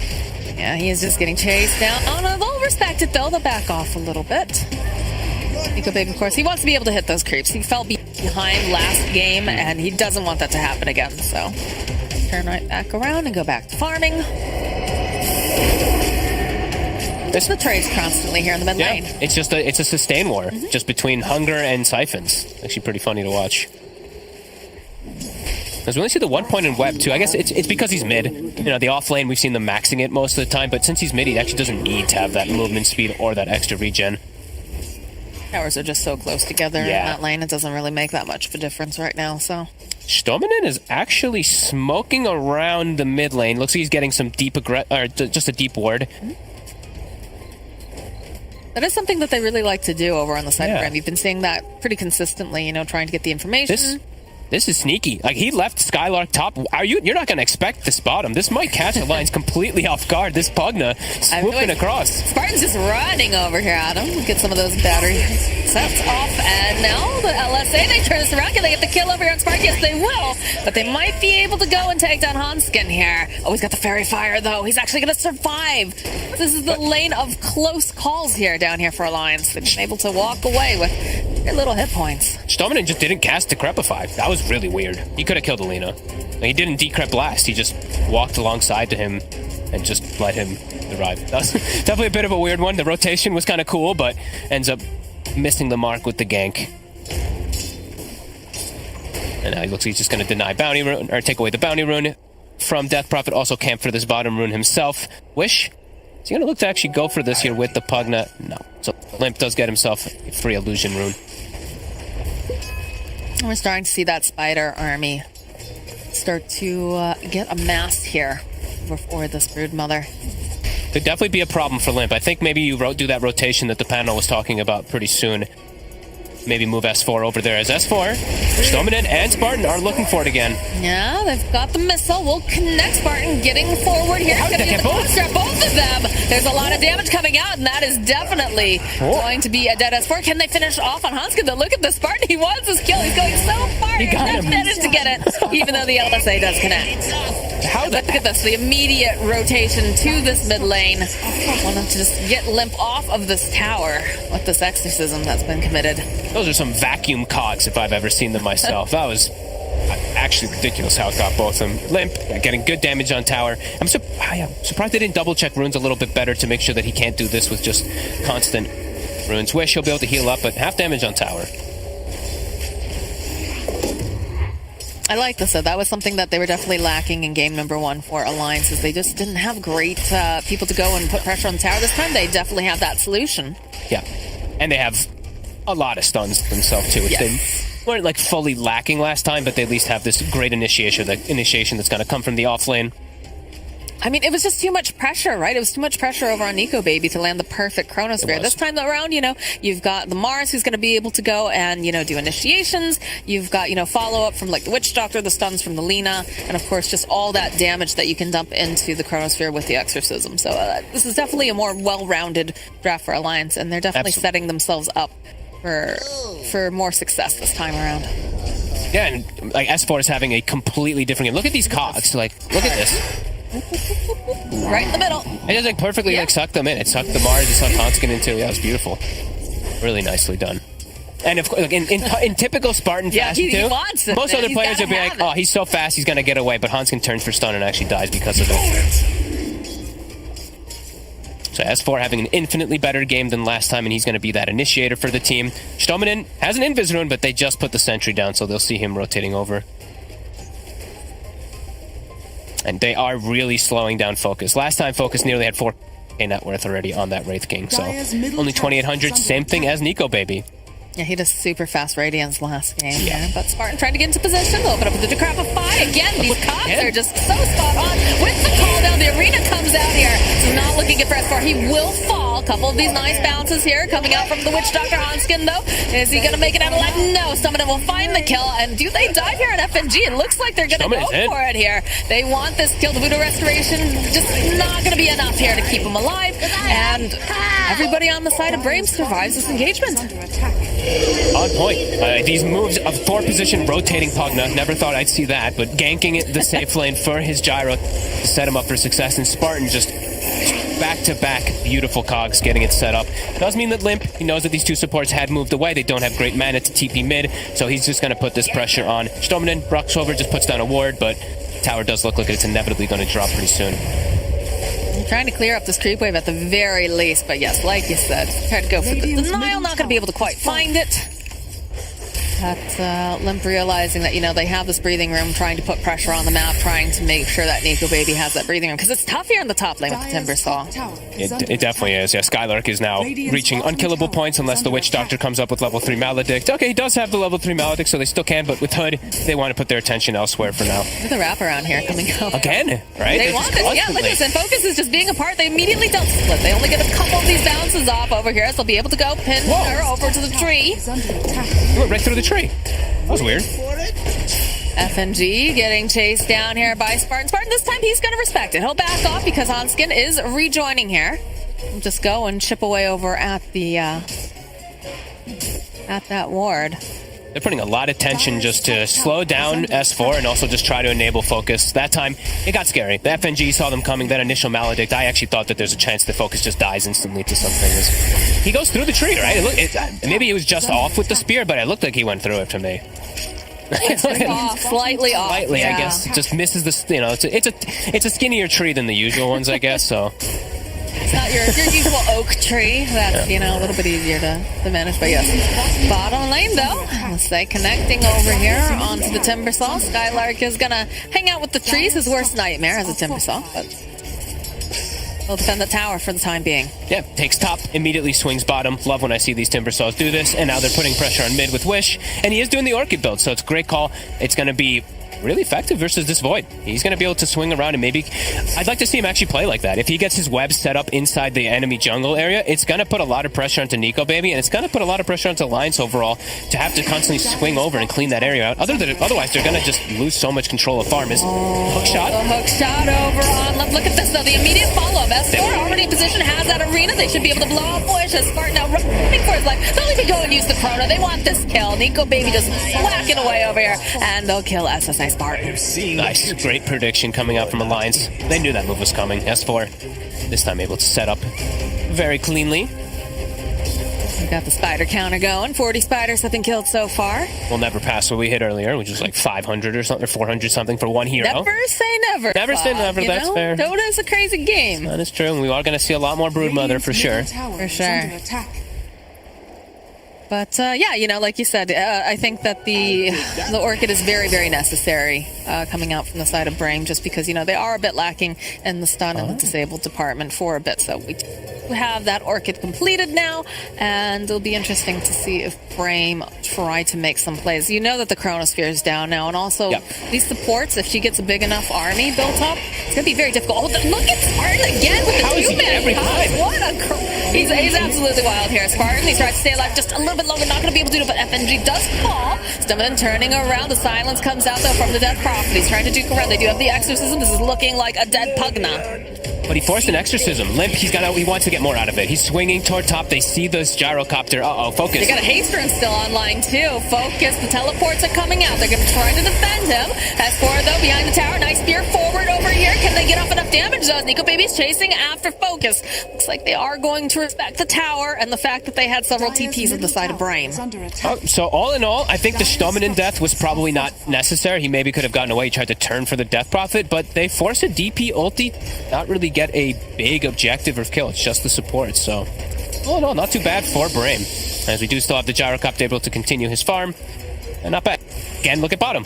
These two, they're just constantly fragging. They're constantly looking for kills. It's very unexpected to see a Pugna being able to be so active, but Spartan, he's on point right now with this Clockwork. He's on point in this series. We've seen like 3 cogs that have happened that have gotten 2 heroes. Yeah. Like, he's just very good positioning. Scouting with Rocket now too, checking out the area. Sees where Nico Baby's farming for his team. Walks into the high ground versus all the enemies. Classic Spartan, but you know, the way he's been on point, I think it's okay this time around. Skylark is just being allowed to have all the room in the world too. I think that's something that's a little bit concerning here. Yeah, what's he actually building up toward? He's just he's going for his own game. I like that. Not going for any type of like team items just yet, just making sure he's nigh unkillable. As Focus, he's got the Maelstrom done on Gyro, so he's slightly behind the Void, but still not too bad versus that very difficult aggro lane that comes up from Mars and Lina. I think you're pretty happy with this start on the Gyro. I like how you say that this very aggro lane, but at the same time, I would say that BRAME was the one being the aggressors that entire time. When you have Stoneman and rotating down to that lane, and then Spartan, of course, getting those double cogs off. But and they are starting to take away that farm, so they invade enemy area here. They put down actually wardage to watch there. I didn't want them to actually put the obvious ward though. I think that one's probably going to get dewarded because they know that these webs are going to get snuck over, or the Brewmother's going to start sneaking over, but. Either way, I like the idea of what they're doing. See, the circle's already drawn. They're like, this is probably no-go territory for a long time here. Let's just play around bottom side. They still have quite a few healthy towers up over on the side of BRAME. You can see they are grouping up, though, on the side of over in that bottom area. They want to try to take that tier 1. Then take the tier 1 in the mid lane fairly quickly. They use the Exorcism for it a couple times, and just identifying the fact that they had too many heroes in that bottom lane, so they wouldn't be able to contest it. So nice efficiency coming out. Yeah, and now we're seeing Brood's taking over this side. Alliance continues to take over down here. Both teams chilling. Alliance set up, smoked around mid. They got the blink on S4, so now they have much easier initiation tools. BRAME only really still. They're only going to really have Clockwork. For the most of this game, that's going to be their initiation. It's Spartan sacrificing his life for the good, as he tends to. Usually. Focused, he's actually going to show himself mid. The patience from Alliance may have paid off. There it is. The blink, the arena, and they've got everything that they need. The hookshot coming in, though, so it's going to take a little bit longer to take that Focus. They do get the Laguna Blade off this. Focus will fall. Spartan also just taking too much damage. Hanskin actually going to survive that hookshot combo. And the top lane, they have the really nice Chrono Spear, and they're going to go with the Exorcism. They're going to try to burn down the spider, but the spear going forward. He's going to push him away. Stamina now is going to get chased down, and Skylark is just running around circles here on Limp. He'd like to burst him down. He doesn't quite have enough damage to do it, though. As Wish, he's still alive. He is just going to teleport out, though. Alliance with fast reactions and fast moves and great patience. They sat mid for so long. S4 waits the entire duration of the smoke, just waiting for somebody to come in, and they do find the big target. Do net themselves now 3 more kills. They got what they were coming for sure. Yep. Anytime you can get Gyro when you are playing with Void, that means Void's just going to get that farm up just a bit quicker. He's got the Maelstrom now too, so he's able to match the farm speed of a Flak Maelstrom Gyro. I mean, that's the ideal, right? Not only do you take down the Gyrocopter, but you also net a kill for your Faceless Void in that top lane. Yes, you use the Chronosphere, but you weren't going to be really using it for any huge team fights just yet anyways. Just for quick kills right now, as we see FNG does deny that ward away, but Spartan all over the case. This is a dead FNG. Yeah. It was a nice try. He was hoping he could get that back, but that is the no-fly zone, as we said. Big circle. They should not be there. All the vision. I think once he gets he gets the D ward, which is perfect, right? But then going for outpost probably a bit crazy, but does get punished for it. Spartan. Gotta take some risks sometimes, though, right? You're the 5 position. Your life is whatever. You kill the ward. That's all you need to do. Kill a ward. Try to get clean with outpost, and that's it. As mid again, they find themselves a Gyrocopter, and Hanskin is just always there along with S4. They have the burst damage, and they just erase him from the map for now. That is time that he is not going to be able to farm, and that is time for Nico Baby to get what he needs. And they're not finding Nico Baby, right? Like Wish, this Orchid, he wants to be able to find something, at least one kill on the Void before he becomes too invulnerable pretty much to that silence. It's Alliance getting all the big hits on the Gyro. Still only a 1k lead, but pretty massive that they're able to find these kills here. It's 2 deaths, Nico Baby none. But again, it does come down to the fact that every time that focus is dead, he's not farming. Yep. And they're going to slowly start to fall behind if they continue with this, because the hit squad of Hanskin and S4 has been on point. And I mean, this is one thing you and I were talking during the draft. We wanted to see S4 on one of these initiators, one of the offlaners that can make things happen, because that's where he really shined. And this combination is exactly, I think, what Alliance needed here to really enable Nico Baby to get what he needs. Yeah. And even though like Scarlet, he's still very farmed, but they only have one form of initiate. It's just Spartan for them to really make those plays. They kind of have to play this counter initiation game for the most part on the side of BRAME, just to bait the chrono on some of these heroes that are in front line. Pugna sits in back, tries to get the heals off, and then Broodmother wraps around. But yeah, the approach just not quite there. They are finding kills on some of these heroes, but not finding the void. I mean, to be fair, Spartan has been on point. He has with these initiations, but it starts to slip out of his hands, right? Because the game is going to get harder. They're going to start getting, force stabs and things like that as well, so it becomes less effective. And then I also feel like it feels like BRAME usually, they group up after a certain point. Like about 20 minutes in, usually they all group up, they start making things happen, but they've got such individualistic heroes this time around. They do. With the Timber kind of doing his own thing, with Wish doing his own thing, and then Gyrocopter, he's just kind of trying to farm, but they're hunting him down every time. He keeps getting delayed. Otherwise, I actually think their timings would have been... Radiant's bottom that finger? Is under attack. Okay. Maybe just farming efficiency? I don't think so.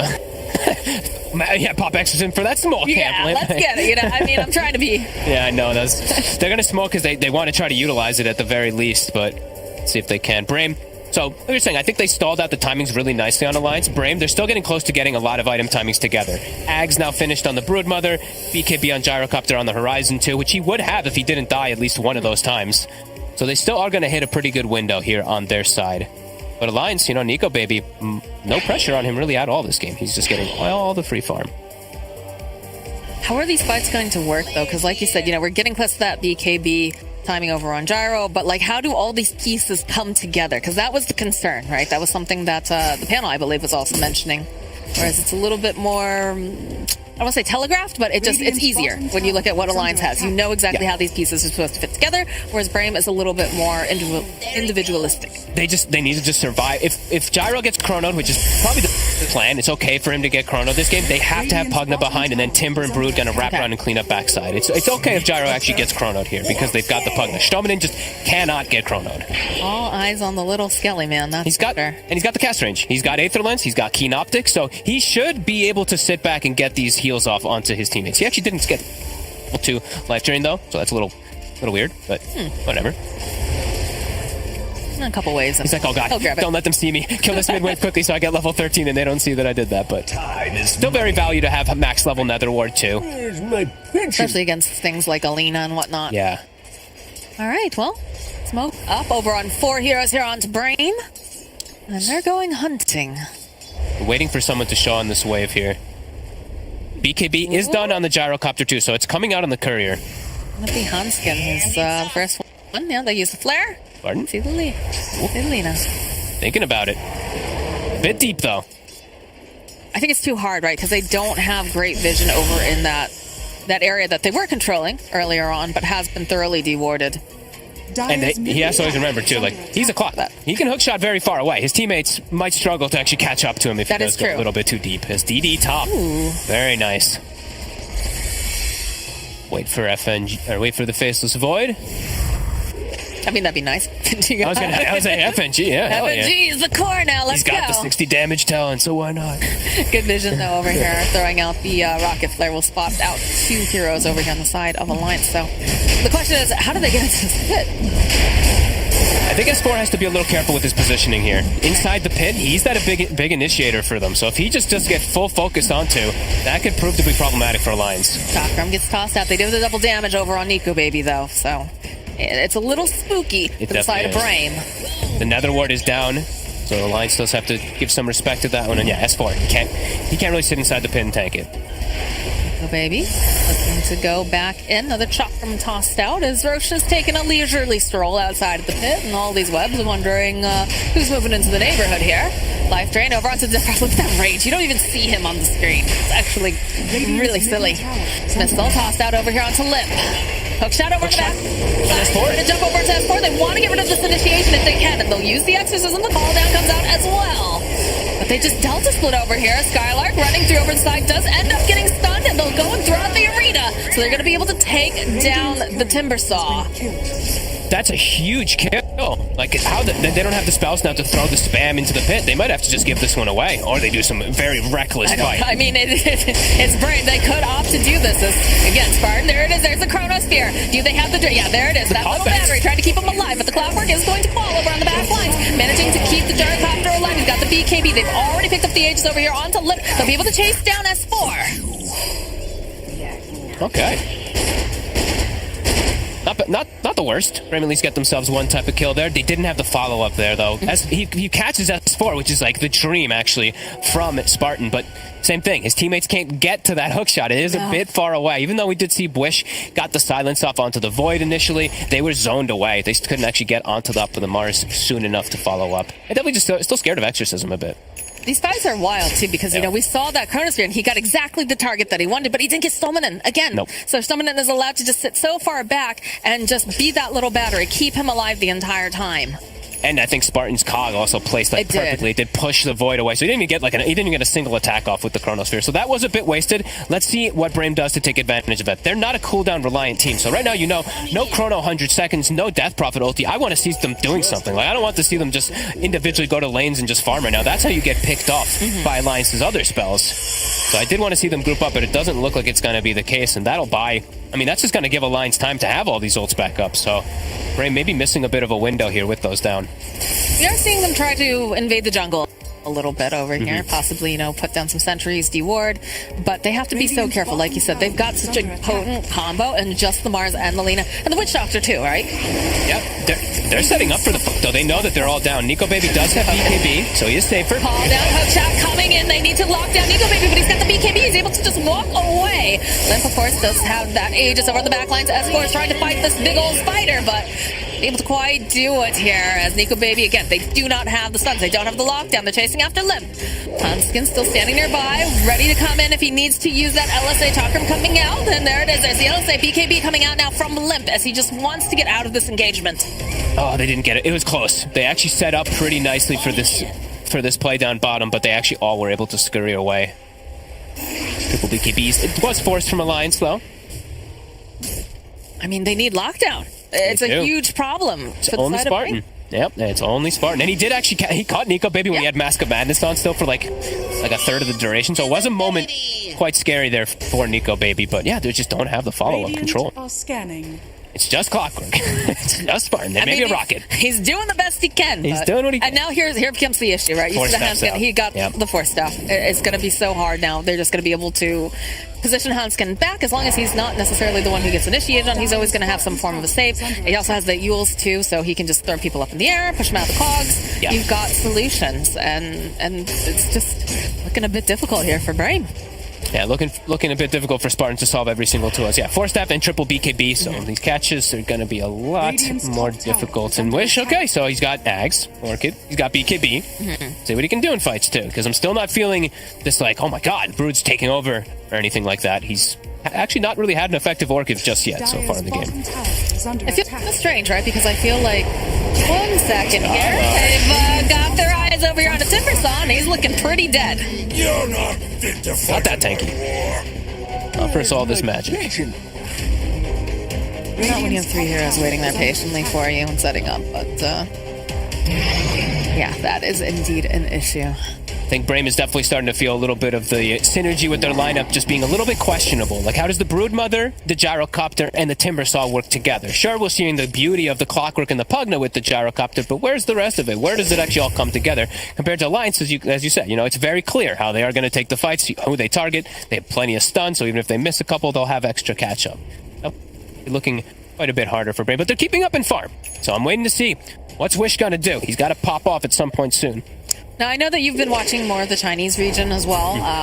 Have you seen the way that the Broodmother's supposed to play into this? Because I know, again, it is a slightly different build because it is in the off lane, but I feel like the way that everyone has been talking about it is it just kind of takes over a lane, right? And it just keeps pushing. And I feel like Wish has kind of been a little not confused, maybe distracted, I guess, and just trying to, mow down these buildings. Yeah, usually it's like usually, at least from what I've seen, it's until 30 minutes, you are dominating and claiming control of everything. You're actually usually a net worth lead because of that Brood being able to, like, completely control a whole side of the map. But that's not the case this game. It hasn't happened. Alliance is still able to find the farm. The Broodmother hasn't really slowed down anybody. And like I said, look at the Orchid. I'm not feeling, I like the pickup, actually. I did. Yeah. He just hasn't found the Void at all. He hasn't found any of the targets. And now they've got BKB, so Orchid is irrelevant. Do you think the problem becomes the fact that they do have, something like a Timbersaw, which is a little bit more clunkier when you're trying to go for ganks? I think so. The fact that it's just Spartan has to be the one to do everything, for sure. Yeah. It definitely feels a bit awkward here. All right, well, the Aegis does get reclaimed during all of this, and Alliance, they're still looking like they're ready to make some moves. So the Limp already putting a little bit of pressure over here on this tower, and the Broodmother just kind of trying to put some pressure, I believe, over on this middle lane, but Alliance is full, even though it's only less than 1k, even bouncing back and forth. Alliance is online, and their team fight is it's so much scarier than Brame's is. They've got the damage this time. That was the whole issue last time, is that, Nico Baby wasn't able to get his farm, and this time around, he definitely has had the breathing room. He's got all of the damage coming out from his teammates as well. Yeah, they've just got a really clean lineup to be able to play versus the Gyro. He's got Butterfly, but they have to be able to rally around this guy. So let's see what Brame can do. So now it's just been pretty quiet for the last few moments here. And it really is all about the later items for Gyrocopter versus Void. Like Brian was mentioning, eventually, when you're able to get Ags, Satanic, and stuff like that and fight back the Void, even if you are chronoed, maybe that's what they're hoping for, but That's kind of a risky. That's 10,000 gold plus later that they're going to have to wait for. That's how much faith I guess they have in their core. At least he's solar crested up. He is going to be really buff. All right. Smoke action coming out from the side of Alliance. They're hoping to get a pick off here. We'll see the little clockwork illusion. We've got a little spider also doing a bit of scouting. Level 20 Death Prophet. Also, her own form of spidering, of course, as we see those spider legs. Horrifying. Wish. He's got Shiva, so they've got a great way to scout. Barton over on the back lines, but he immediately just goes and tries to grab an S4. S4, though, with the BKB is putting that pressure down. As they're invading through, they've already used the Exorcism. Be able to take down Spartan. Their main form of lockdown as Nico Baby's on the hunt. He's focused. Skylark also running away. Can he grab? Yes, there it is. There's that Chronosphere right underneath the tower. The chakram does get tossed out here, but there's not too much Skylark can do as they manage to just blow up focus. They just can't. They can't even do anything. Nico Baby literally just charged through the entire fight, just constantly time walking. There's nothing they can do because once Spartan uses shot, there's no other threat. There's nothing. There's just nothing else. And Timbersaw at this point, sure, Skylark's gotten a great farm, but those 2 deaths and them having all BKB, there's no threat. He doesn't do anything to them. Doesn't slow them down by any means when they are chasing forward, as that's what actually finds him. He wants this. Chakram, though, pinned to the tree. The rest of the team is here. They've got plenty of magic damage to burst down this Timbersaw. Even throws out the Lotus, but it doesn't matter. You can't dispel that malediction. Nico Baby does get the final hit off. And we got a full-on nullifier online for Mr. Faceless Boy. It's getting pretty out of control here. When is the last time they actually got a big kill? They got the Mars kill at like 24 minutes, but besides that, they've only killed, I think, FNG on the side of Brame. It's been 9 minutes of Alliance domination. And that last fight definitely dictating the pay. I mean, 6k now. Like they've got all map control, and Brame just, what do we do? I feel like that's maybe what they're thinking inside the comms too. It's just like Spartan's probably like, I'm catching people, but guys, like, what the heck is going? What do we do? How do we actually do any other plays besides me? That is the million-dollar question right now. Like, how do you get stuff done? You've got a Clockwork who has a good initiation, but you don't have that follow-up that you need to be able to close the gap, and you don't have the lockdown. And this is a Faceless Void.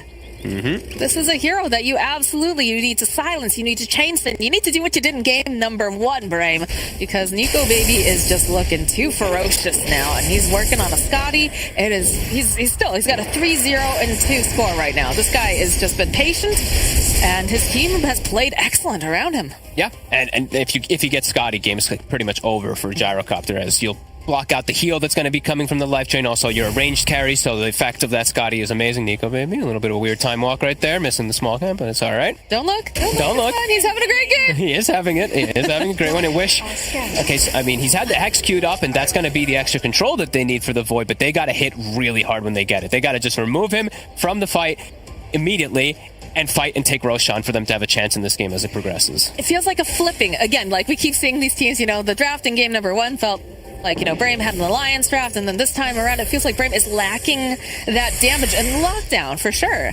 We're definitely running into some issues, like great work at timing over on this Broodmother, but just not any follow-up or just no opportunities, I guess, to really use it? Just really no opportunity. Nico Baby hasn't really given him an opportunity. Oh, the blink. Ooh, okay. All right.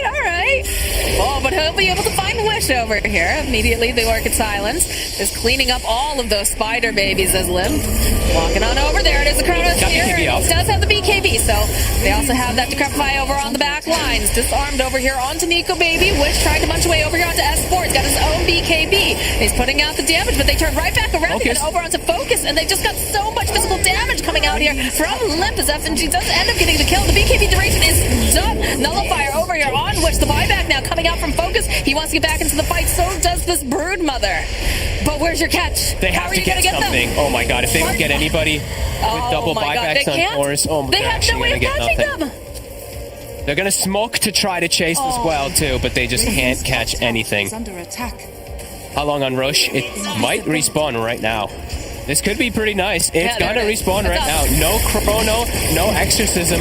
Buybacks are actually going to be effective here for BRAME, it looks like. I think this is the best scenario that they could possibly have, although FNG is wandering over. They have to be careful. Spartan peeking his head out. Just going to try to be that little buffer here. Maybe they'll focus them down, but S4 jumps into the pit with that arena. Although it's just too much damage as they do manage to take down Spartan. S4 will fall. They'll pick up the Aegis. Focus now has it. There's going to be the Laguna Blade tossed out. Skylark will fall.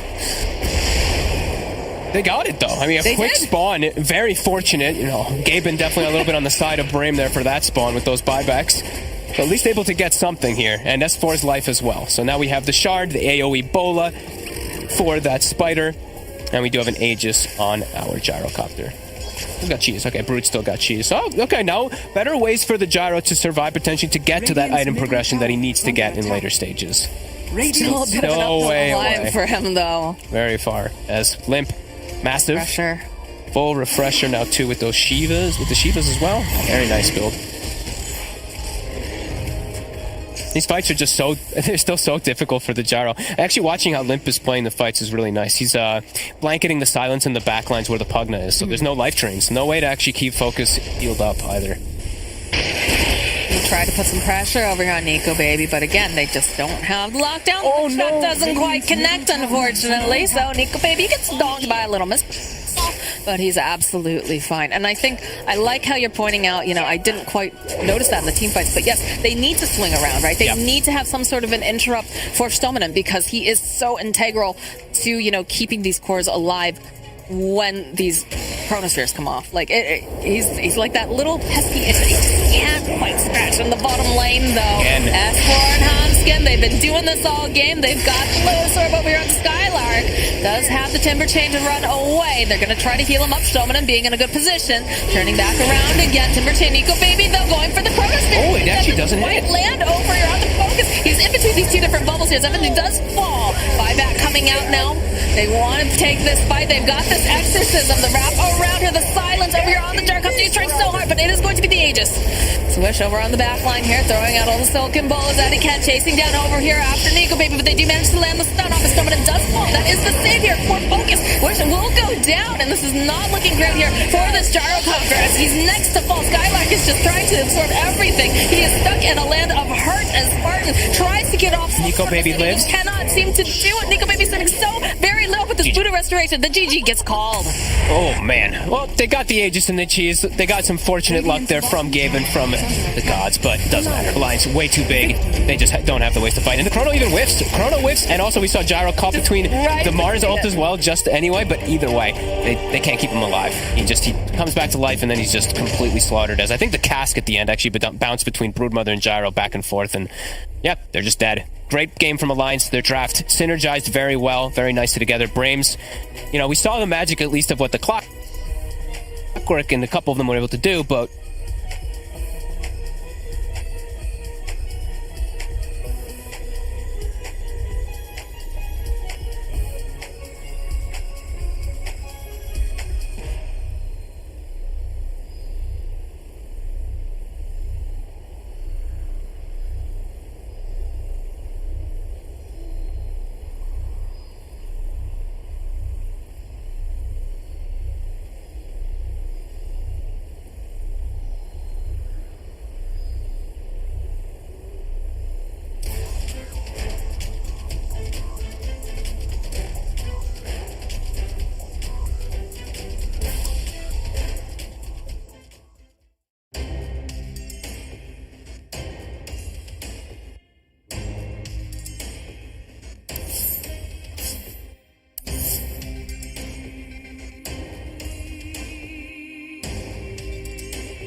5 seconds remaining.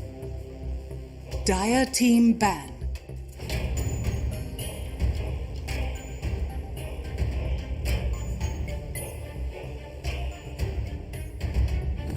Alliances turn to ban. Dire team ban.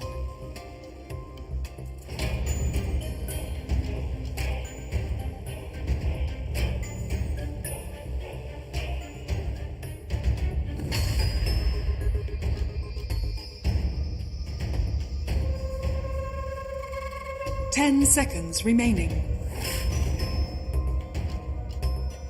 5 seconds remaining.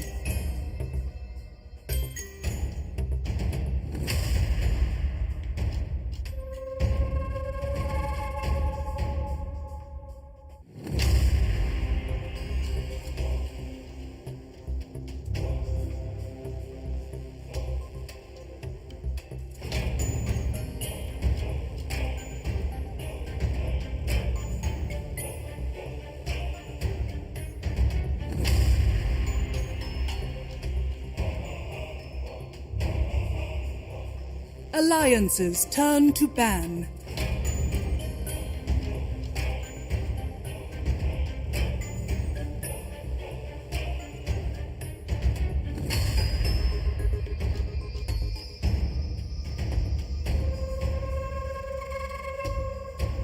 Ten seconds remaining. 5 seconds remaining.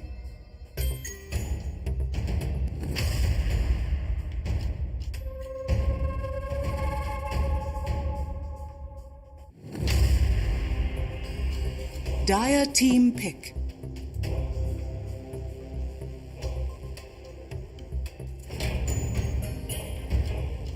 Alliances turn to pick.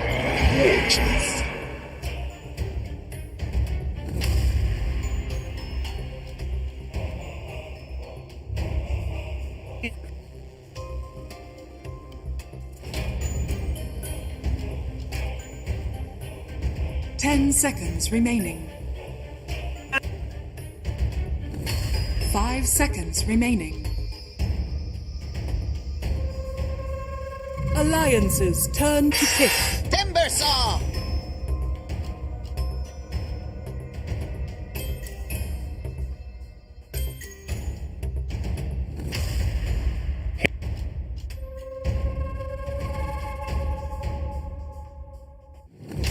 10 seconds remaining. Lion.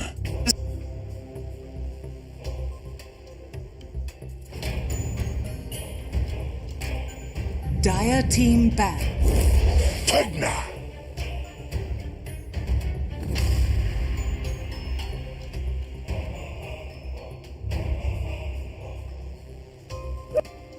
Alliances turn to ban.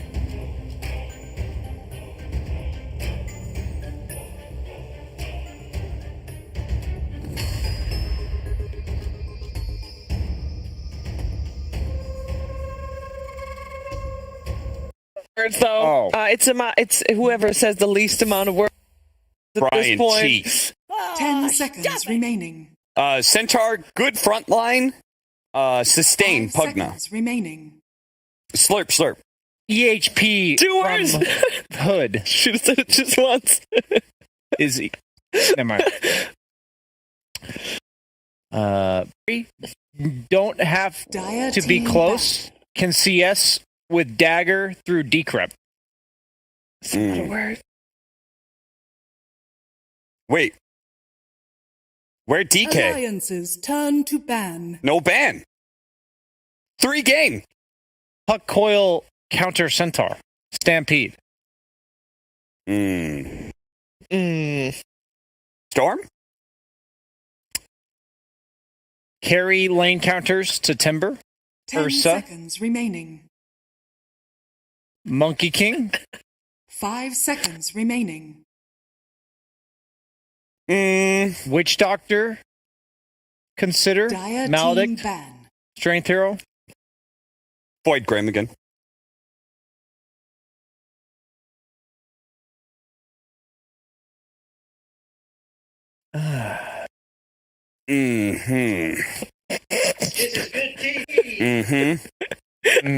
Production make sad. 5 seconds. remaining. Gyro. Banned. Cap sad. Brood? No. Alliances turn No, to Cap ban. very sad. Void. Faceless Void. Still in the pool.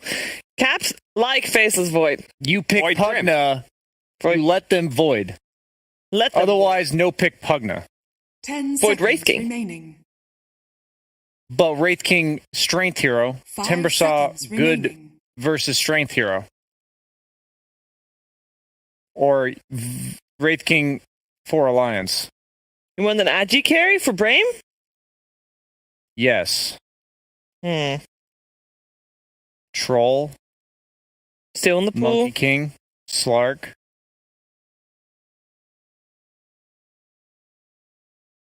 Much time spent second ban phase.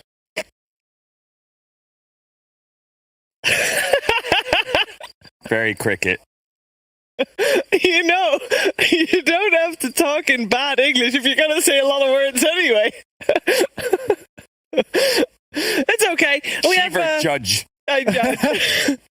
we have Alliance taking quite a bit of time in their bonus time to decide what their final ban here is going to be, because the Faceless Void still in the pool looks still really good for Alliance, but it also looks like BRAME is fine with them picking that. And earlier you guys said that Faceless Void, you liked it, but only if there was a steroid / sort of buff on the Alliances same turn team, to right? pick. Yes. E.T. Invoker. Phone home. Oh. Grimstroke. E.T. banned. Dire AT team banned. pick. Undying. Undying, also good versus Strength Hero. Centaur is still a Strength Hero. Not good Centaur, though. Centaur Why no good stronger Centaur? in lane. Centaur fight. And Centaur also run. 10 In seconds game, remaining. good. Bad lane, though. Right? Depend on carry. Range carry. Troll. Troll. Troll make Centaur sad. Yes. Dark Willow make Troll sad. 10 seconds. And Dire Pugna team also. pick. Make Troll sad. Dragon Knight. Game 3. Game DK. 3. DK. 100% win rate. 100% For right. lane. Why give? Why indeed. take? 100% win rate. Okay. Comfort zone. 10 seconds remaining. Wish Pugna? Good versus DK? 5 seconds remaining. I wanted Wish Pugna Game 2. game 2.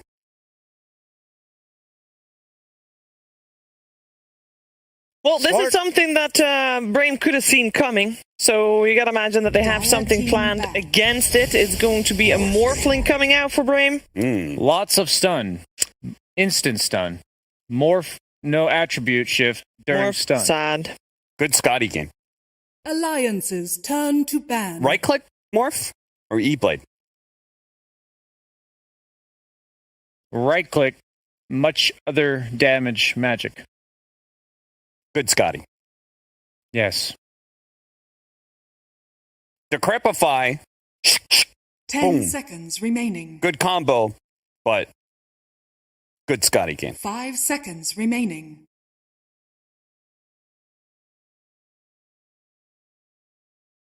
We got a Lions with an S4 Timber, a Limp DK. I mean, this looks like a great game for Alliance. They got a lot of comfort heroes already. Nico Baby 10th pick. Dire team Yeah. ban. Special. Special. PL ban. PL. Good Yeah. versus Morph. Mana burn. Better versus Morph. New patch. Void and Wraith King both still in the pool. Played that. Anti-mage. Slark 10 Diffusal? seconds remaining. Anti-mage. Anti-mage? Yes. 5 Few seconds stun. remaining. BRAME. Again. Mm. Solo safe lane Timber. BRAME. Big stunner. Last pick. Well, focus is their morph player, so we need a hero for Wish that plays up against the DK. BRAME outdraft self. Pick Viper. Good versus Timber DK, but not good stun. BRAME already outdrafts self. No stun. Game 2. Alliances turn to ban. Slark BRAME ban? ban Slark. What left? Anti-Mage. And Void Wraith King? No? Not ideal versus morph, but okay. 10 seconds Riki? remaining. 5 seconds Much remaining. space, hard farmer, Nico baby. yeah. Ricky, no hard farm. Riki medium farm. No Dire farm. team pick. Farm hero. That's a stun, Rubik. Rubik mid. Void Spirit. Storm. 10 seconds remaining. Huck ban. 5 seconds remaining. Big stun. Big stun. They got like 50 seconds in their reserve time, so they got some time to think about their last pick. Wish has played Huskar, TA, Deathrow. I don't think we can really say anything from what he's played before. They could also still put Pugna mid and go for their last as a position 4 and get a stunner, disabler. Or 5. 5, sure. Somana can play Willow as well. Most form, stun, strength, undying 5. What? One? Strength heroes are bad versus undying. Stunning 4s are strength. One? 5. 5 stun. 5 stun. 5. For Dark Willow. For Maresca. One Meta. word. Alliances turn to 3-word with 1-word statement. Shadow Demon. Not really stun. No stun. Is break with 4 that. Shadow Demon. Ags. Timbersaw. DK Sad. Set up Centaur. Pugna mid then? Shadow Demon, Mid Pugna, Illusion, 5 10 Maresca. Morph. seconds remaining. damage stun. How does the Pugna do 5 against a seconds DK in mid? remaining. Generally. Anti-Mage. Race to 6. Shadow Demon make Anti-Mage sad. Yes. So what pick? What pick indeed? We got only a little bit of time left for Alliance in their bonus time. And a little bit of time left before Brian and Cap turn back to normal. New normal. No, no, please. Choose your Spectre Spectre. also countered Shadow Demon, but less bad. That's bad. Less bad, but good Pugna. Yes, squishy range supports and mid. Spectre, gap close, ultimate. Decrepify. No. Drawn out fights. Pugna. Good if protected. Centaur will free farm, first pick hero. Because Spectre. Maybe aggro Trilane, set up Timber, solo. As for weak winger Timber, early. Disrupt. Bramble. Stomp. Undying frontline. Triple decay. Undying. Yeah. Dual link. Alliance, less better draft than game 2. less better. I go. You can go for one word with a less better. You can literally say worse. I go BRAME. Game 3. Ooh, 100% win rate. DK final pick. DK. Spectre last Game pick. 3. Meh. 100% win rate. How can you go against 75 now. Not even. No, this is their 80. fifth game. 80 now. 100% win rate. Okay. Game 3 Alliance, yes. Alliance. 100% win rate. Game Brame. 3 Brame. BRAME. Wow. Who do you think won the competition, guys? Who said the most words? Who said the fewest words? And worse, better. What is that? You can or Less work. less good. I mean, I don't even know anymore. I'm happy that we are the ones that can hand over the conversation to two people who hopefully are going to say a lot more words than these two just did combined. We're going to head over to Moxie and Fox for Game 3. I have to say, I enjoyed the fact that BSJ just started saying full sentences just very slowly as his answer to Capitals. But, you know, we got a Game 3, and I'm very excited. We've got some interesting pickups here. Got the Nico Baby Spectre, but of course, Stoneman's going to be playing the Shadow Demon, and this is one of those players. We saw him in the game previously. He's got good positioning here. He does, and it can be pretty like, annoying versus Spectre. The disruptions, you know, your Desolate's going to be able to work against you a lot of the times, and these illusions, like later stages, they last an eternity. They last 11 seconds to start off, level 1. So we're seeing this hero being picked up so much, also just several different buffs that have coming out into the game. And BRAME, this time, much better draft, I feel like, than that last game. You can definitely see where the synergy is between it all, too. Oh man, Stoneman, and I just told everybody you have such good positioning. You lied. Good disrupt. Buy himself some time, but nice body blocks, Hanskin. What a boss. Look, Oh yeah, he's definitely dead here. Nope. Oh, okay. Never mind. Yes, there it is. S4, making sure that I'm not a liar. All right, let's go.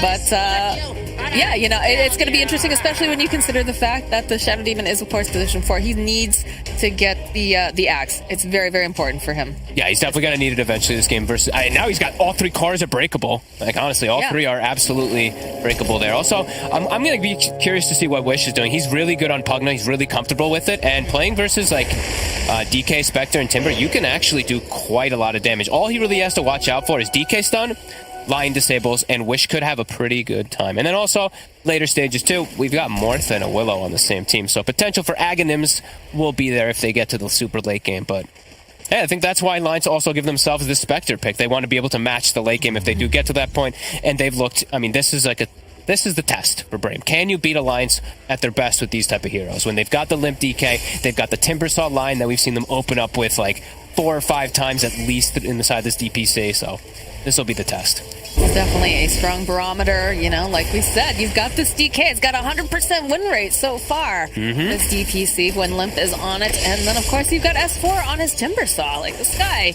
is just, you know, I like seeing him on these playmakers.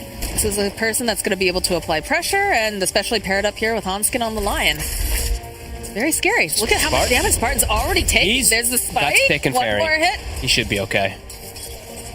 But yeah, so much pressure. They're so comfortable with these two heroes. Like I said, they played it a million times. Bottom lane, usually this lane, like Centaur is actually very good versus Spectre because you have that really high base damage and animation versus him. But I think Undying is actually one of the ways that you can kind of counteract that damage because you just remove his strength. Look, now you're at 60 damage, Spectre's at 54. You're only a little bit behind actually in that department to get those last hits. Courier does walk in and feed FNG. Does get his mangoes, I believe, delivered beforehand, but still got his fruit basket at the very least. But yeah, it's been interesting to see the way that you know, they're trying to deal with these tanky offlaners. You know, we've seen things like the Witch Doctor coming into play.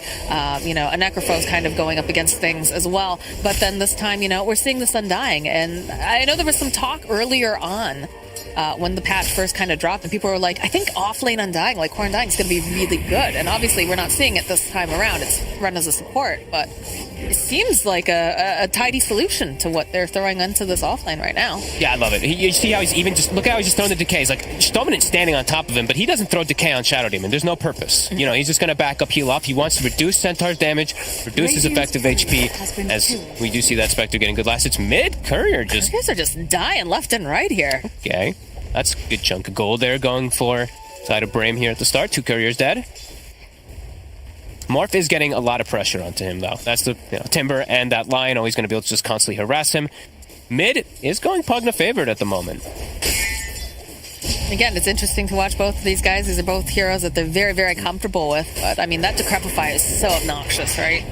Yeah, every time the Breathe Fire's on cooldown, he gets decrept, he misses a couple last hits. I was gonna say, I wonder if he maybe skills like a point and stun, because stun actually does so much damage now at first level. Then you have a second way to secure, and you're gonna want stun anyway at like 4 or 5, so.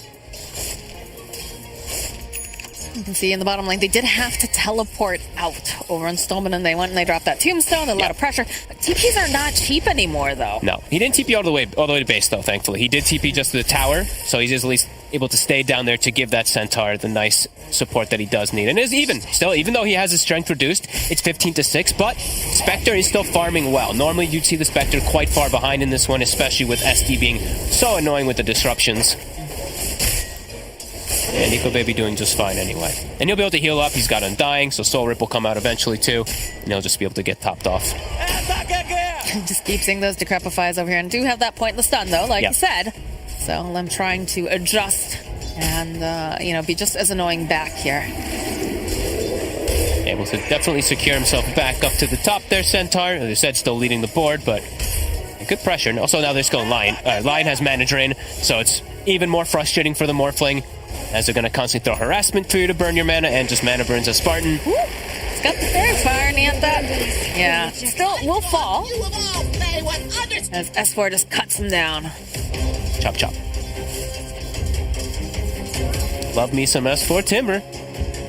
I mean, he looks so good on it. That and the Centaur has really shown for me in this DPC so far. Just really nice playmaking, or just making that space necessary. Stoneman now starting to feel a bit powerful here, though, himself. On the opposite side, he's got level 3. So level 2 poison. You're able to start getting stacks up. Nico, baby! Just be careful here. We've got 3 stacks so far. Gonna get the 4th. He's gonna have to pop his stick, or he might just die. He actually whiffs that one. Okay. He's all right here. He missed another one. Okay. Someone is just a little bit off the mark. If he had another Mango or something, he has Disruption to get the setup. That could have been a kill, actually, on the Spectre from the Shadow Demon. Pretty crazy to think about there, but the Maze, of course, here with the Brambles. We'll connect on a couple, but... Another Courier just walked in and died. What is going on with Couriers? I don't know. It's like DNZ's in this game, and he's on his bounty hunter. That's what it feels like right now, but... They killed him. He didn't get the boots delivered either, right? He just walked in and died. That was very interesting. A Spartan now. Yeah. Immediately, though, Shadow roaming away. Bottom lane, another stomp coming off over here onto Nico, baby. They've got that disruption. Do they have enough damage on their double edge? Close. Ooh, so close, but he is going to survive, and he's got that ring of health, so he's going to heal up nicely. 2 points of Dispersion, definitely saving the day there for him. 12% damage reflected on both of those instances. Otherwise, he's definitely dead. But they did force him out. Look at his last hits. It's been stuck around 20 for some time now. Centaur up to 30. So they are starting to put a little too much pressure for that Spectre to deal with. Hanskin, he's looking to make a move around mid. Limp is 6. He's a pretty fast... Oh, he does manage to connect, though, with that Earth Spike. Go with the Dragon Tail. They're diving pretty deep here, though. Stoneman joining in. Doesn't have a whole heck of a lot of mana here, but is going to just throw out that slow here. Wish.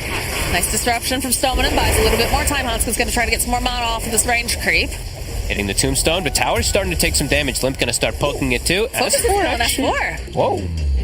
Well, he's just a little bit too aggressive himself there when he is alone. It is a lot of magic damage. The Willow, as we've seen, you do get hit by double Brambles, and you can get pushed in. Perhaps maybe if we did see the Adaptive. That's possible. I do like the way that they're playing aggressive over on the side of Alliance, even though it didn't quite work out. The fact that, usually we're seeing BRAME, right? BRAME is the one that's got that vision early on. They put it behind the tower, and they know that Wish kind of has to be parts here. He can't really be making those moves because he's up against the DK, and vice versa, right? You can't have the DK rotate out either. So, you've got these supports kind of trying to make these rotations into the mid lane, protecting that tower. Very important for the Roche. But, just trying to figure out, where are these weaknesses? Where can we make things happen? And they found that opening with S4 here. Yeah, and this is actually like both mid laners do kind of the same thing. They want to rotate, so they're just both going to farm it up. So we're probably going to have some stagnant lanes for some time here. And Spectre, he'll probably suffer because of it. He'll continue to suffer from the pressure from these two. FNG's got to alleviate this somehow. It's a Centaur with that Vanguard finish up too, and Nico baby, he's starting to really struggle, starting to fall behind the course significantly. So what's the best solution for this? Bring the +1. Get the Lion down here with the rotation. Okay, that's true, because you can just leave S4 on the top lane. You can leave him. He's got to be careful, obviously, because there is a lot of magic damage, but it's very important. Like, when Nico Baby has a bad lane, especially on these heroes that he can't kind of bounce back with easily, it definitely makes the game so much harder for Alliance. Yeah. Top lane, though, they might be able to go and get themselves a kill on Spartan. Okay. Focus is 6. He actually can turn into that Timber Saw, so an extra bit of damage. First crown will proc over here on a Spore, and he turns himself into the Timber Saw. Do they have enough, though? The battle of the Timber Saws. Who can do it better is the question. Spartan trying to get close enough. They need just a little bit more damage over here. Test Spore, they'll find it. Very nicely done by Focus. Actually using his mana pool perfectly there. He was literally at 0 mana at the end of that one. Beautiful stuff coming out. Now, Wish is actually the one who makes his move down to pressure the Spectre even more. So Nico Baby actually has to just resort to just going to jungle. They drop the Tombstone to try to pull aggro off Creep Wave FNG. Won't be able to stall it enough now. Nice moves from BRAME. Didn't even give him the tip, yeah. Because now they can farm the Tombstone, probably. Yeah. Well, now it's on cooldown, too. Yep. Was a valiant effort coming out from FNG, but unfortunately not going to work. We do have the Vanguard completed now for the Spectre. Okay. This is a little bit different than what we've been seeing recently. Especially into such a heavy magic damage draft, too, right? The Pugna, the Willow, everybody is just so much magic, but... Okay. I've seen mostly it's like these Blade Mails so you can farm Ancients and stuff like that, but... Bit of a different approach here from Nico Baby. Well, I mean, we always say that the teams that are setting the meta, the ones that are doing it differently, you know, those are the ones that you want to watch. So perhaps he's onto something new. Vanguard is a pretty OP item. S4, Curse Crown procs, and Spartan will get the kill. He nearly soloed him there. Yeah. My God, Spartan. He's 5 Willow might actually just be amazing, right? But the honestly. opening, right? We talked about this. You don't have someone, although Wish is making his way over. They've got the disruption. And patiently does have the life drain, and it's going to take a good chunk of that life away from Limp. Should be able to push him away. Massive amounts of magic damage, as we said. So Limp also, he's going to need some early resistances. I'd like to see some casual cloaks coming out, I think, on the side of Alliance, perhaps on one or two of these cores. Maybe the DK if he doesn't get the good timing on BKB, but after Blink, then he can go for it. But are they going to get the Nether Shaw? They probably will. That. Spectre will get Nether Shaw. You know, they always get the Nether Shaw on the carries, especially if there's Pugnas. It crops up very often. I want to know what the actual percentage chances of seeing it. It's always when it's the most valuable, I swear they get it. Yeah. It's just PL, Illusion Escape, Void needs magic resist, Nether Shaw. It just tends to happen a lot. Skylark doing similar to what he did with the Timber Saw in the previous game. They get that bottom tower. He parks himself up top to prevent the push from S4. Dragon trying to grab that catapult, trying to clear it down. But S4, he's also going to start burning him down with his damage. Because Timber Saw, this is kind of, where he shines. Yeah. But Hanskin making the rotation up top. He's got Hood already. Does have the Hood. That is a big problem. But he is going to lose some of this mana here from Hanskin. Stomp off over here on Timber. And it's just kind of spiraling back and forth. Over in the mid lane, though, looks like they do get the root off over here onto Lipton. He's just going to fall to Wish. And a deny. They just can't do, you feel kind of bad for S4. He's throwing all of his everything, his whole kit out, sitting a bit low on that mana, too, and Skylark is still just here. Catapult's alive, though. He's getting significant building damage because he's just tanking it. Both of them working on it together. Look at this. Love it. It's a gentleman's agreement over in the mid lane, too. You talked about how is Wish going to play this. He's definitely a hero he's very comfortable with, and, we're seeing just how he's putting down this pressure. Nico Baby, he needs time. He does, and they might actually not get too much of that time. I'm loving the way BRAME's moving around the map and just setting themselves up for this early game. This is really nice, and this Timber Saw, these couple of deaths, they hurt. You start falling behind, and they will have the damage to kill you constantly with this draft. Soul Catcher, they have the Pugna Burst, they have the Willow Burst. S4. Yeah, to grab the life drain. They even go for the Stampede. They just want to make sure he's going nowhere. Alliance is... they're going to be under the gun for sure. And then Nico... Quick as possible. This is really painful. Your DK, your Timber are quite shut down versus all this magic damage. Your Spectre had a rough lane. How are you going to bring it all back together? Limp is going to have that Blink Dagger fairly soon, so he could try to make plays with the Lion, right? We've seen, them pair up before. They're going to invade. They're full on invading. They're going to just run in with the Pugna, with the Centaur. S4, they have to blanket this. They have Tombstone. Walking into high ground versus this Tombstone is still problematic. Spartan getting a little topped off here by Wish. Does have to be a bit careful. We do have the Blink Dagger, though. Like I said, it's available now over onto Limp. So perhaps they can make something with this item timing. Stoneman's here too, though, so he can save if they do go for the jump. True. FNG. Starting to get that big slow onto them, starting to amp them up as well. He's trying. S4 over here, throwing out the chakra. Limp with the blink forward here. Think about using the terrorize. He'll pump fake it a little bit. We'll force them back. From the back lines, though. Oh, Nico, baby. He went a little bit too far with that haunt. He needs to be careful. Skylark, look for the stomp. We'll be able to go and land it. And it's just everyone chasing after Skylark, but they're getting the damage off here from Wish as he is backing off. They might end up just stacking the centaur here, and it looks like that's going to be the play. Tombstone's still too much for them to deal with. It got dropped right on top of them, but it didn't matter. They couldn't turn and hit it. Shadow Demon Disruption was casted instantly for them to reset, but yeah, Lions, they do end up getting a big fight, which, I mean, they really did need to get something big out of that one. Focus, he was still just free farming, though, as this Morphling, so don't think BRAME is too upset about even just losing that. Has to be careful here. Yeah, oh my God. Again, the Cursed Crown He's just trails dead. everything. They've got too much damage coming out in the form of just magic from SSA Spartan and Wish. Yeah, he's got the Fairy Trinket, too. He's keeping it on the Willow. Oh, yeah. He's like, I'm just killing Timbersaw as a 5-position Willow. That's... I mean, S4 wasn't allowed to have a game the last time that Spartan got this Willow. Look at the 1,100 damage from near 5. This Decrep and Bedlam combo is ridiculous versus these tanky cores. Oh, dear. NG Another again. Have these nice combinations. Bedlam, Spartan gets another kill. Is 5-position Willow broken? It's looking broken in the hands of Spartan right now. It's looking unbelievably powerful. These Brambles just do so much damage. Like, I'm seeing this new build that everyone's doing. It's 4-1-1. Even as 4-position Willow, my God, he's level 9. Like, yeah. That's pretty huge. He's the same level as his 4-position. Look at the 2 supports on Alliance. They're actually full level behind. He's the same as the Spectre and the Timber. This is going to be a really slow start for this side of Alliance. To be fair, we do get Huntskin. He's got his Blink Dagger now. You've got the Dragon Knight. I would like to see him and Limp make moves around the map. Wow, he does it. That is very surprising. Holy moly. So they do have ways to at least cover themselves now with the double initiations in case the saves come out. Oh, but again, gank here on top. They're just hunting. S4 does have that Timber Chain, but he's rooted into place. He's just not getting any breathing room this time.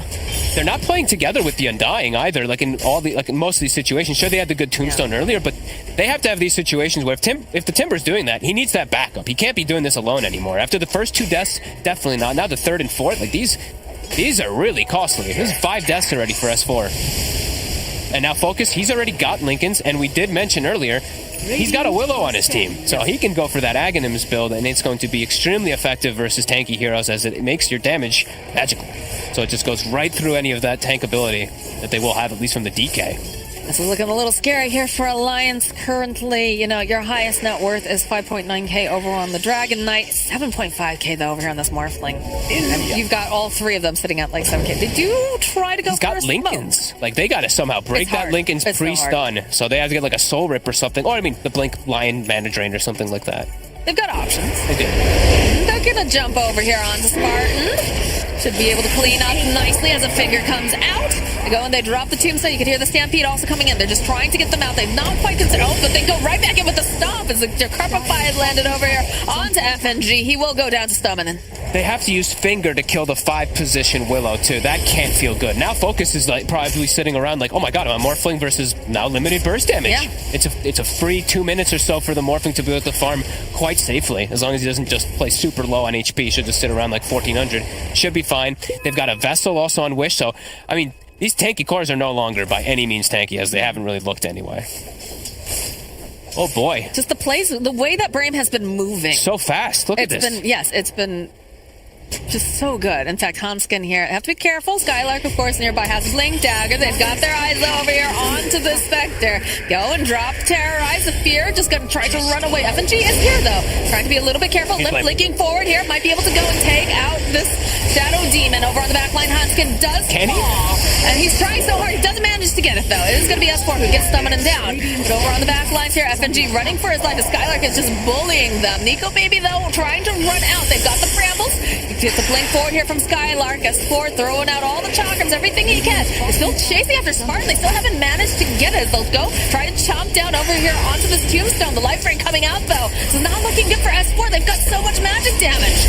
Again, throwing out another dagger. Another chakram thrown out over here onto Skylark. He has definitely been the tanky boy up front, though, and they just haven't been able to kill Nico Baby here during all of that. This flirtation of back and forth. And it's still, at the end of the day, BRAME coming out on top. And that's not, the Morphling's not even there. That's a 5v4 fight. Morphling's free farming the entire time of it. This game is quickly falling apart. Nico Baby now dying too. They like Skylark just tanked a full duration tombstone. All the spells being thrown on the centaur, and he still doesn't care. Oh my god, BRAME. This is looking real. I mean, this is really. It's so hard now for them to just get through this tanky front line. Like, how do they get to this Pugna over and over again? They've just done a great job of just disengaging time and time again. And he's going for Lincolns as well. Why not? That point target stun from the DK, also from the line, will be nicely countered. As we're going to see this one again. This is under ward vision whole time too. Both sides do see everything. There's nowhere to run here for Nico Baby. They back off a little bit. They go in, Limp finding this really nice initiation as they jump over into Stomanen. But look at Limp. He just gets drained. Look at all this damage that's coming. And he's vesseled. I'm loving the pickup from Wish going for that because he is snowballing so hard on this Pugna. He's able to go for this build and just effectively remove any of their health, any of those tanky abilities from DK or Spectre or Timber. Just full counters all three of them. Is this just too greedy of Nico Baby over here to keep going in, or is this necessary? I think he thought he was going to get the kill and then just get out, but Skylark just way too tanky. That was a good minute and a half of just trying to kill the Centaur. Like, look at him. They can't. He just lives, and then boom! Decrep plus all the damage between the two of them that we've seen from... Oh, they're going in for more. They want to just jump on S4 again. This combo is so potent. Does have that hood. He's dead. Doesn't matter, though. How many deaths is that? He's just getting bullied this game. 6 deaths now. Yeah. 6 of the 13, just perfectly setting up the game for Focus, who pretty much has Aghanims now with that Lincoln's under no threat in the game besides that finger. Dire's middle tower is under attack. And like the Skylark, he just tanked this tower, no problem. Wish is just going to keep throwing out those Nether Blasts, and Focus will clear up the creep wave. You know, this is teamwork here. This is some serious team bonding as they take apart this tower. And BRAME's draft has just been so on point, and also their movements. Their movements are perfect. Their movements have been incredible, the way that they play together. And the way they understand the fights, too. Like, not even calling for the Morphling to come up top, right? That fight lasted for over a minute, and he stayed bottom farming the whole time. They understood how powerful they were. Skylark is being just a boss right now. Same thing with these two, with the supports. It's like everyone on the side of BRAME is just doing exactly as they need to do and playing more like a team, alliance. A couple of these deaths, like, they really do add up when you're playing versus these high burst heroes with all this magical damage. Sure, you're tanky as these Timbers and DKs, but not versus this. As they do find the Nether Shawl, by the way. Oh, of course. You know, of course they do. But at this point, I don't think it's even going to save them. They need a BKB. Like, Limp is just food until he's got that. So I think you might have to just avoid the next few fights until you do have it. But then also, Morphling's going to have a full Nether items. He's going to have the Aghanims, and he's going to be able to turn into Willow and blast with Shadow Realms. Okay, so I have to ask, right? So we have FNG playing the Undying, and it looked like a very nice kind of setup to deal with the Centaur in lane. But now we're kind of having these issues. Do we just need FNG to move more with, with Limp and Hanskin? Is that sort of the situation here? Because it feels like, you have this capability with Limp, right? He's got the Blink Dagger. He had good timing. He's got good initiation. But of course, you need the little bit more damage because Finger has a high cooldown. I think just them... like, just letting S4 play alone these few times, it might have just done the damage already, because he's not going to be able to catch back up in this game overall. They're just always going to have the damage and the solution for him, because he's not even near a Dispel. So this Spirit Vessel is going to be super effective for a very long time now versus him. I honestly think the damage is done. They had to be playing more around him. If you're going for Undying with early game, you have to be very... very critical with how those first 20 minutes are, about how you are dropping Tombstone, how you are making moves, and definitely a couple of them were FNG maybe a bit out of position, not being there to save his buddy, not being there to put that tomb down in time. BRAME just breaking them, though. They're just making them move around so much, just applying pressure constantly. It's a beauty to watch, really. And I mean, speaking of break, we talked about, the fact that Stomanen is going to need to pick up that Aghanim Scepter. And he's had a great game, honestly. Like, he's had some really good disruptions. He's been able to position himself quite well. And that's going to be, they're doing this without it, I guess is what I'm trying to get at. Yeah. And it's going to get even harder if he is managing to, continue this pace that BRAME is playing at. I absolutely agree. I feel like these next 10 minutes are going to be absolutely critical for Alliance. They have to start getting back in the game, because I think if this keeps up at all in the next 5-10 minutes, this means Shadow Demon's likely to get an Ags, Morphling's going to get a Roshan and Aegis, and then how the hell do you actually do anything? He's so close to finishing up this Ags, too. He does. And they're actually continuing the pressure. They have got Pugna. They're feeling themselves right now. I guess. I mean, they do have the Haunt available, but... I don't know. They're just kind of letting them run into the base right now. Sport's going to try to push them back a little bit, but of course they've got the Nether Ward down. Half damage on tier 3. You force 3 heroes back to the base as well. Now you can back up and do whatever you want. This is really good stuff from BRAME. This is so much map control.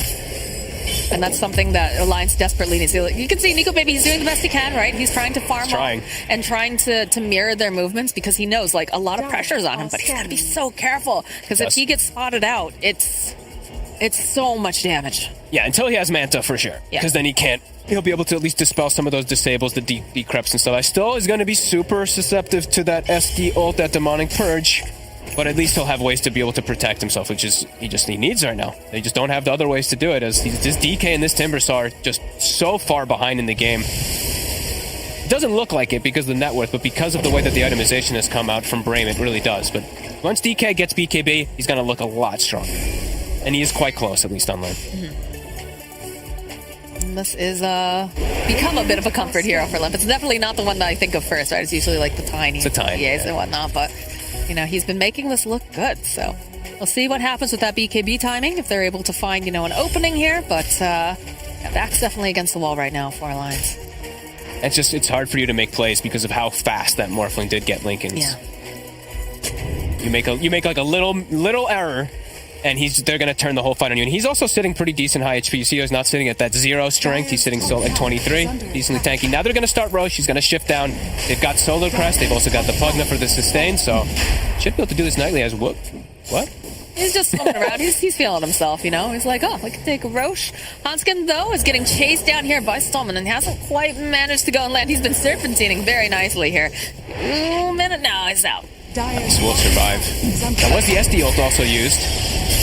The Roche is dropping very quickly here in Alliance. Without BKB, DK, they can't contest this. So good that they just like avoid the fight, just get their farm for themselves. All right, BKB is online now for Limp.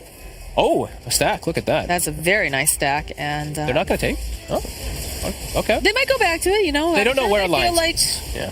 I'm sure they're feeling very confident right now. Think, okay, well, I can push that out, then I could come back, I can go hit the stack. Got Spartan right behind me. You have to be careful, though, here. S4, smoked up. He's got Nether Shawl on him, so he is the one who's going to be really durable versus all that magic damage. Forward here from Flip, and they blow up Spartan fast enough. Yes, they can, but immediately the Stampede comes out from Skylark. They want to just hightail it out. Focus is still left behind here. He's going to try to man fight over here with FNG. He's got a decent amount of damage. Stomanen just trying to stack up all of that poison over here onto the side.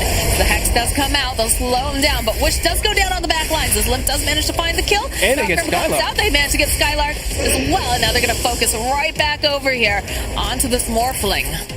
A huge fight. They weren't able to disengage with the Stampede anyway. Now focus.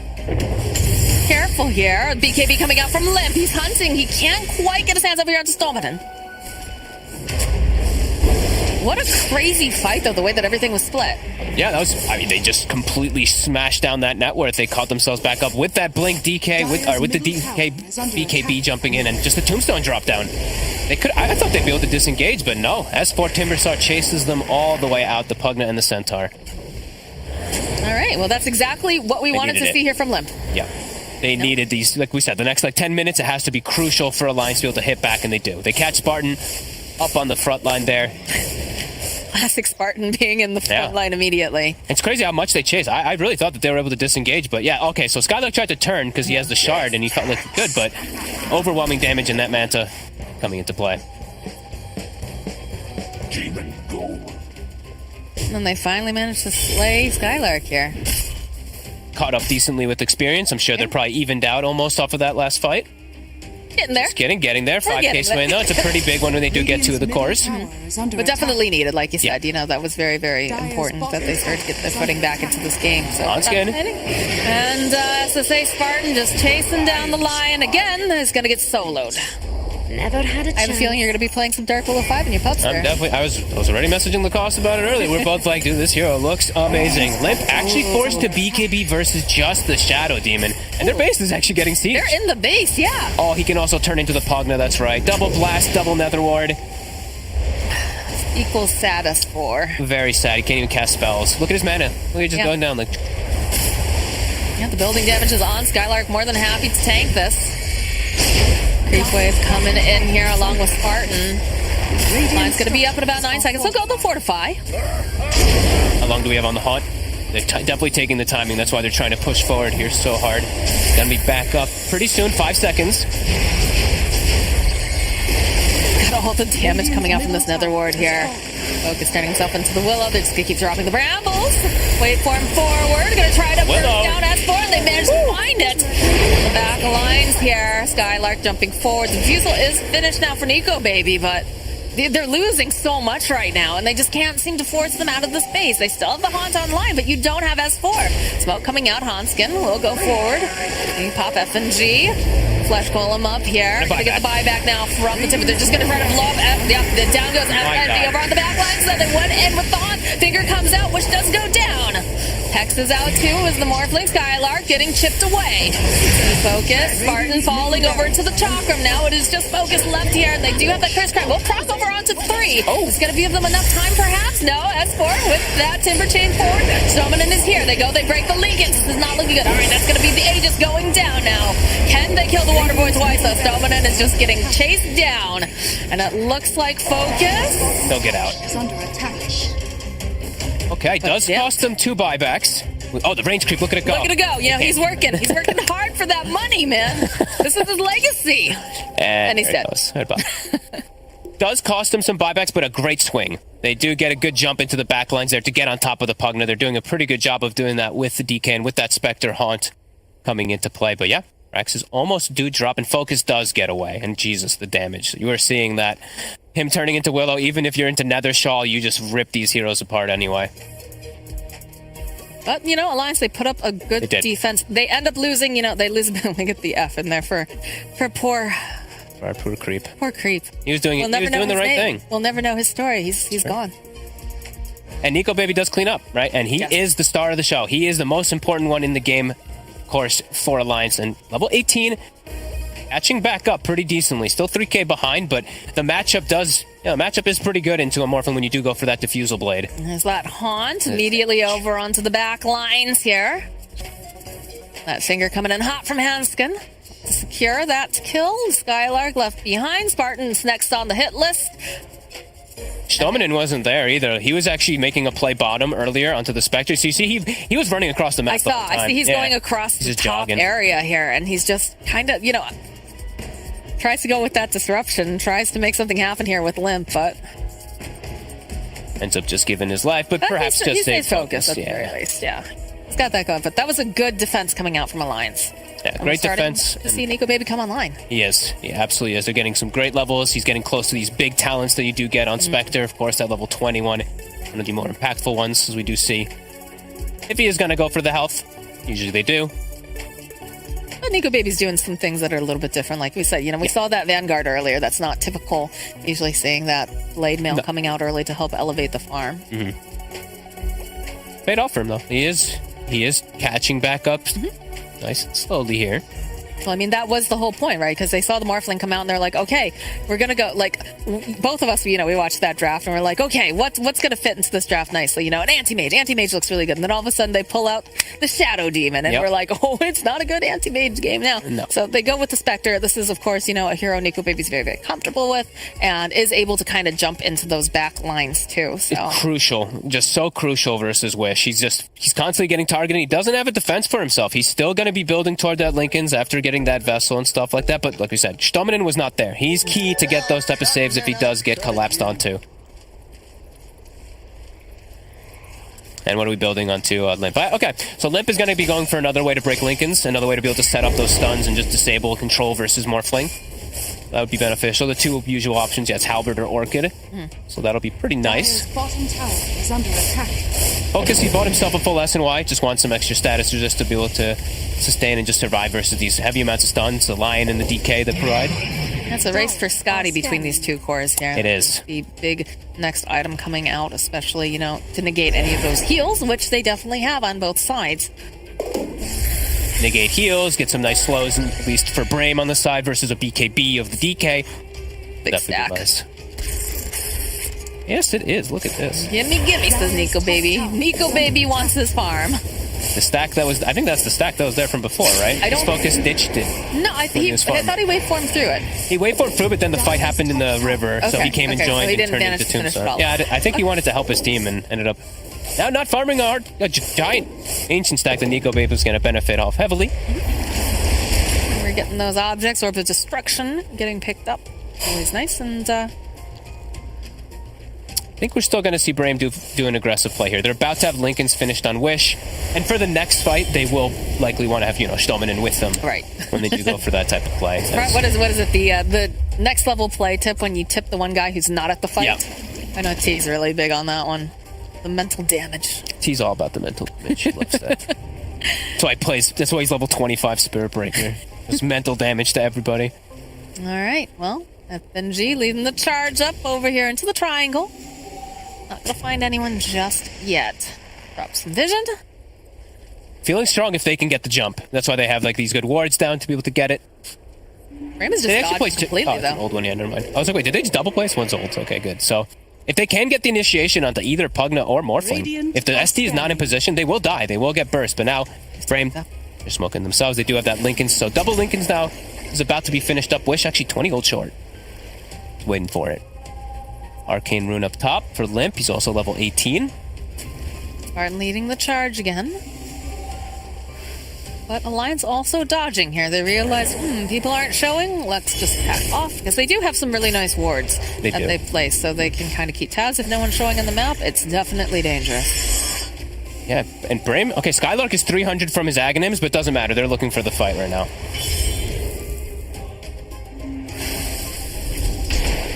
You can feel that tension as they're just trying to find, you know that BRAME wants to be very aggressive. Alliance also was looking for a quick pickoff, and they went for that vision, drop it over into that triangle, so... They will get the Ags now, though. So they did, BRAME was looking for a fight, but if it didn't happen, they're like, okay, whatever. We're still next to another big item, which is going to be another really impactful one. Not only does it give you the massive amounts of damage reduction for these squishy backlines, the Pugna and the Willow, the Shadow Demon, but also you can bypass terrain. So you can actually do pretty well to avoid maybe the DK in some of these situations. God, I remember when that first got introduced and there was a massive bug and it just went and broke the entire game. It also was 80% damage reduction when it first got added, It was which wild. very quickly got reduced and now at a nice normal level of 40%, which still is quite high. But This is a nice pickup here. We have the Invis Rune picked up over Okay. on Skylark. We're going to start Nice laying board. down. Look at this damage coming out, though. Oh, my God. holy, the quiver as well, the combo. Okay, They will get they the did Skylark, get Skylark, though. Okay, Off screen. and did get the chain stun, chain disable. Didn't have to use the finger either, which is nice. That's still in the bank there if they want to use it for any other pickoffs. Who got the kill too? Oh, FNG. It's FNG, yeah. All right, I was about to be like, if Nico Baby gets that kill, that's almost his Scotty finished up. But they do have, even though your tanky Centaur is always going to be there, there's a counteraction. Exactly. We got that nice flesh golem. Thank you, beautiful observer. And does have that solar crest. And of course, Desolate, right? It's pure damage. When you do have Manta just hitting all of them, it's going to be a significant chunk of damage. Is Hanskin? I think he's out, yeah. He's playing some risky stuff. I mean, he's got the blink and he's got to try to make these moves around the map. Yep. Coming in happily, stacking up that Shadow Poison over here. We'll try to farm up this camp. The benefits of this particular hero. 3 components of his Ags, too. So, as we said, he can literally break all 3 cores on the side of Alliance. Most value Shadow Demon I think we've seen in a while. Oh, yeah. If he can get to that point, though. If he can even get the spell casts off as well, That's too. true, Because 'cause he's he going to can get also jumped. just get blown up He is going to immediately. quickly become the main focus. As soon as he has Ags, Alliance is going to start turning their attention to Shadow Demon instead of Pugna. Does he take the purge damage? It's always tempting when you're going for Ags.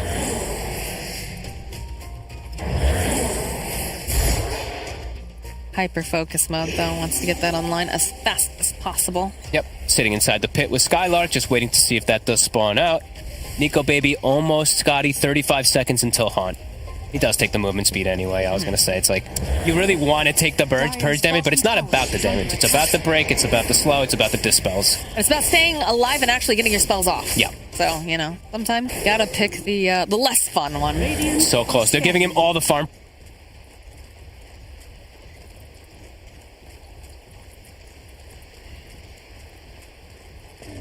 But Mud.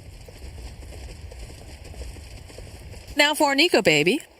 These initiations are going to be Dire's bottom absolutely tower everything. is under attack. Wish actually has a pretty big rune for himself for the next engagement, too. If he doesn't get stunned initially, it's a haste rune on the Pugna. Oh, so that he is can probably, great. like, on top of Stampede, he'll be able to reset pretty decently. All right, Ags is coming out. Let's see what Dominan's able to do. He can, breaking all 3 cores, probably wants to mostly just focus on the Spectre. Might even throw multiple ultimates out to him, but does have the potential for some crazy stuff in these fights. And you gotta be careful too because of the fact that generally, Limp is that very front liner. As they do get the initiation over onto F&G, but there's the rest of the team here. They have to be a little bit careful.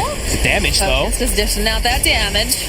Holy moly. Backing off. There's gonna be the Haunts. Nico Baby chasing after Stoneman, and he has that opening, but immediately they just run out. They gotta protect the Shadow Demon. And now BRAME is just going to go back in. That's the most important ability on the side of Alliance. And they also popped the DK farm as well, so it is going to start ticking down too. Uh-oh. This is looking a little bit sus here for them. They're in the pit. They've got damage. Nice brambles. Look at all these brambles. It is a veritable maze. They used all their big, like even Tombstones down. They used literally all of their big They're abilities. still nervous though, it feels like, over here on the side of BRAME. They're still trying to be careful. Focus is being patient until he finds one of these opportunities. Oh! You see Skylark getting its position over on the back line here.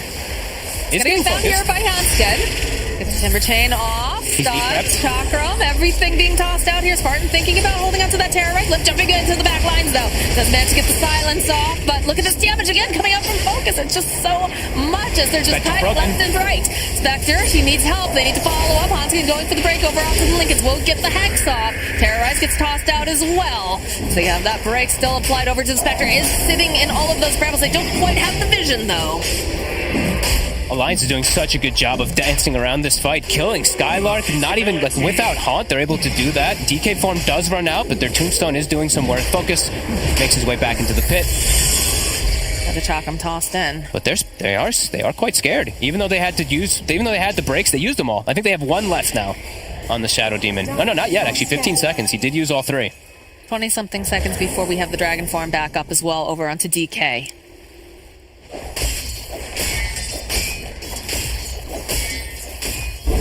They're dancing around them. They're playing this exactly the way that they need to. Yep. Skylark is going to respawn soon, and his Stampede will be available, while Haunt is going to still be down for a couple seconds when he does come back. But yeah, very long situation. 2 minutes we've just been lingering around this area. Everyone topping each other off. DK form is back up, so are the BKBs. Focus is back in the pit. And he's got Scotty now. So he is going to be a lot more effective versus those BKBs, and that slow is going to be really nice in combination with Break. Well, don't hold the Spectre into place over on the side. Throw the Lotus up over here on Focus. They're trying to make something happen over onto the back line, but they're not quite hard committing. They're just dancing around this pit looking for this opening. Touch comes. Skylar going in with the stomp. Immediately going to be hacked up. Oh, she's dying. And Limp is chasing over onto the back line. And they just be totally ignored. Alliance, they want this Russian Eagle. Maybe he's going to get the Aegis. And the shard. Stampede comes out. They're going to just run away on the side of BRAME. It's just taken too long for them to try to get this Roche. That was such good discipline by Alliance, not overcommitting at all, playing really, really smart around that pit, focusing on the Roche. They knew what the main objective is. They get Aegis, they get Cheese, they get Shard. And now Spectre's got a lot easier ways to be able to get into the backlines, not having to only rely on the Haunt, as you can jump in with your Dispersion. Really nice moves. Tower is under attack. Regeneration. BRAME just very afraid of really committing forward for the fight, too. I think it was tough, right? Because they lost Skylark in one of those engagements, and Yeah. they were waiting around. They're trying to be patient about it, but they just couldn't quite find the right angle there. And I think they were holding on to that Stampede too as a way to disengage. They're playing a little scared. They are. I think, honestly, you like can play like that. the fact that they just had like no vision, like they don't even have ways to actually hit targets with that Morphling turning into Shadow Realm. Perhaps they should have just stopped the Roche, smoked, and looked for a fight when those ultis were down. I was going to ask if that was, the correct play to keep like dancing around the pit, because it just felt like they couldn't quite get the angle. I think they felt like they were a lot stronger, and Alliance just kind of surprised them with just showing up like that and just being able to stand toe-to-toe, even when they were running out of some of their ultis. I think it just BRAME just maybe didn't give that much respect to it.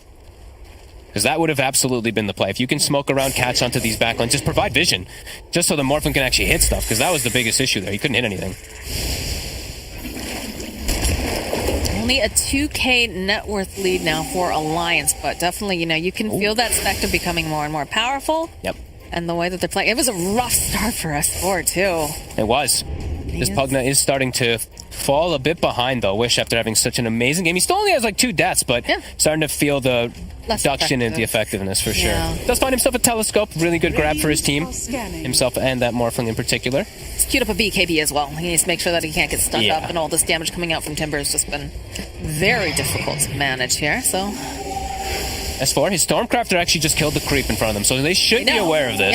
Ooh, immediately, though, turning into Dark Willow. They've got vision here. The Bramble, Skylark following up, and they blow him up fast enough, though. Just like, looks like they're going to be to the break coming out, though. Over onto the back lines, you can see Focus just chipping away over at Limp, but Nico Baby is just going to go on forward. He's got his eyes over here onto Skylark. He's got the Hex off as well. There's going to be a finger, pops over onto the Lincolns. They're still chasing Skylark on the back line, just getting chased down by Nico Baby, and he's looking for more. He's trying to get his hands on whoever he can, and again, these Brambles just causing a problem. S4 chasing down over here onto Focus, popping that Lincolns. They need more damage, though. They're not going to be able to take him down just yet. As Lift jumping forward again. Chakra, Nico Baby joining into the fight here. He's silenced up. Can they get enough damage on? Yes, they'll be able to go and get a double kill. As Spartan running for his life now will be able to throw the Curse Crown out over here onto Hanskin. But I think they don't really mind too much. I think they want to go after that tower. Alliance just having better execution inside the team fights, better target priorities. Also, the cheese definitely coming into play there. But look at S4's damage. 7,200 in that last fight as this Timber saw. Limp ends up dying, but he does live long enough for them to get some big trade-off kills. I think you're still very happy with that fight if you're Alliance. Managed to take down some of the big boys. You still are able to put this damage down over here on the tower. And if you're BRAME right now, you're feeling a little scared. You are, even though you have the break mechanic versus the Spectre, it's not proving to be effective. They're somehow just running right through it. The Spectre's getting onto the backline time and time again, and now he's going to have another option to be able to get into backlines when he finishes Ags. So he'll always be able to get on top of Shadow Demon and Willow and force them away from the fights. Alliance outplaying very nicely in these last few fights. Is it time for the Aeon discs to start rolling out? Oh, geez. I mean, perhaps they do need it, at least on the Pugna, but even then, it's like he's still going to get zoned out. It's like the Aeon disc going to pop, and then what? Like, the Spectre illusions are still going to chase you out. Small reward. You can see right now, Nico Baby sitting top of the net worth here. He's overtaken that Morphling. He's very, very spooky. Flicker online too. He's going to have ways of dispelling.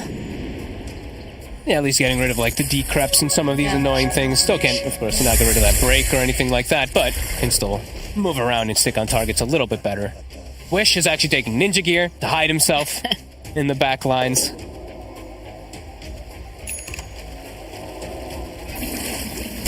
A little bit longer on that decrepify duration too, but it definitely feels like, BRAME, they felt very strong earlier on here, and now it feels like they're kind of losing that confidence.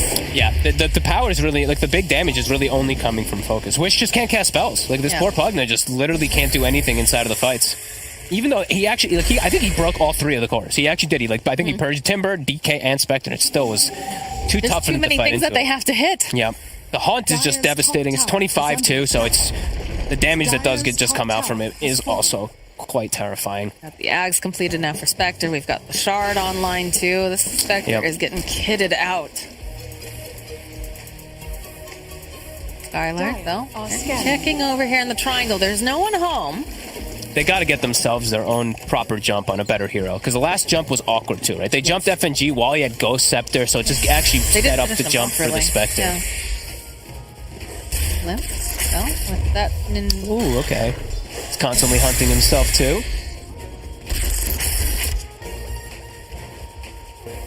I like this, the way that they're playing around S4 and the ninja gear and everything. I really like the way that they're positioning.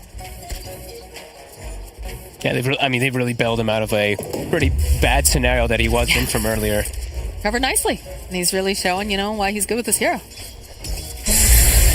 8 deaths, he's still got like one of the highest. They're not the highest in the game, but they've definitely rallied really nice behind him. Still making it work. Still making it work.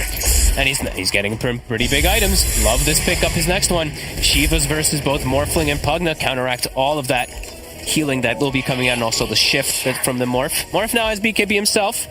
See if he can stick on stuff. I feel like that still doesn't solve some of the issues that they're having on the side of BRAME, though.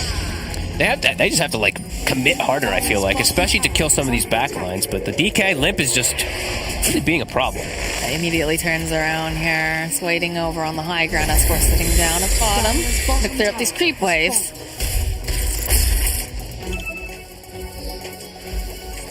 BRAME kind of trapped inside their base now. Alliance starting to really pull ahead in the net worth. It's full control of the map.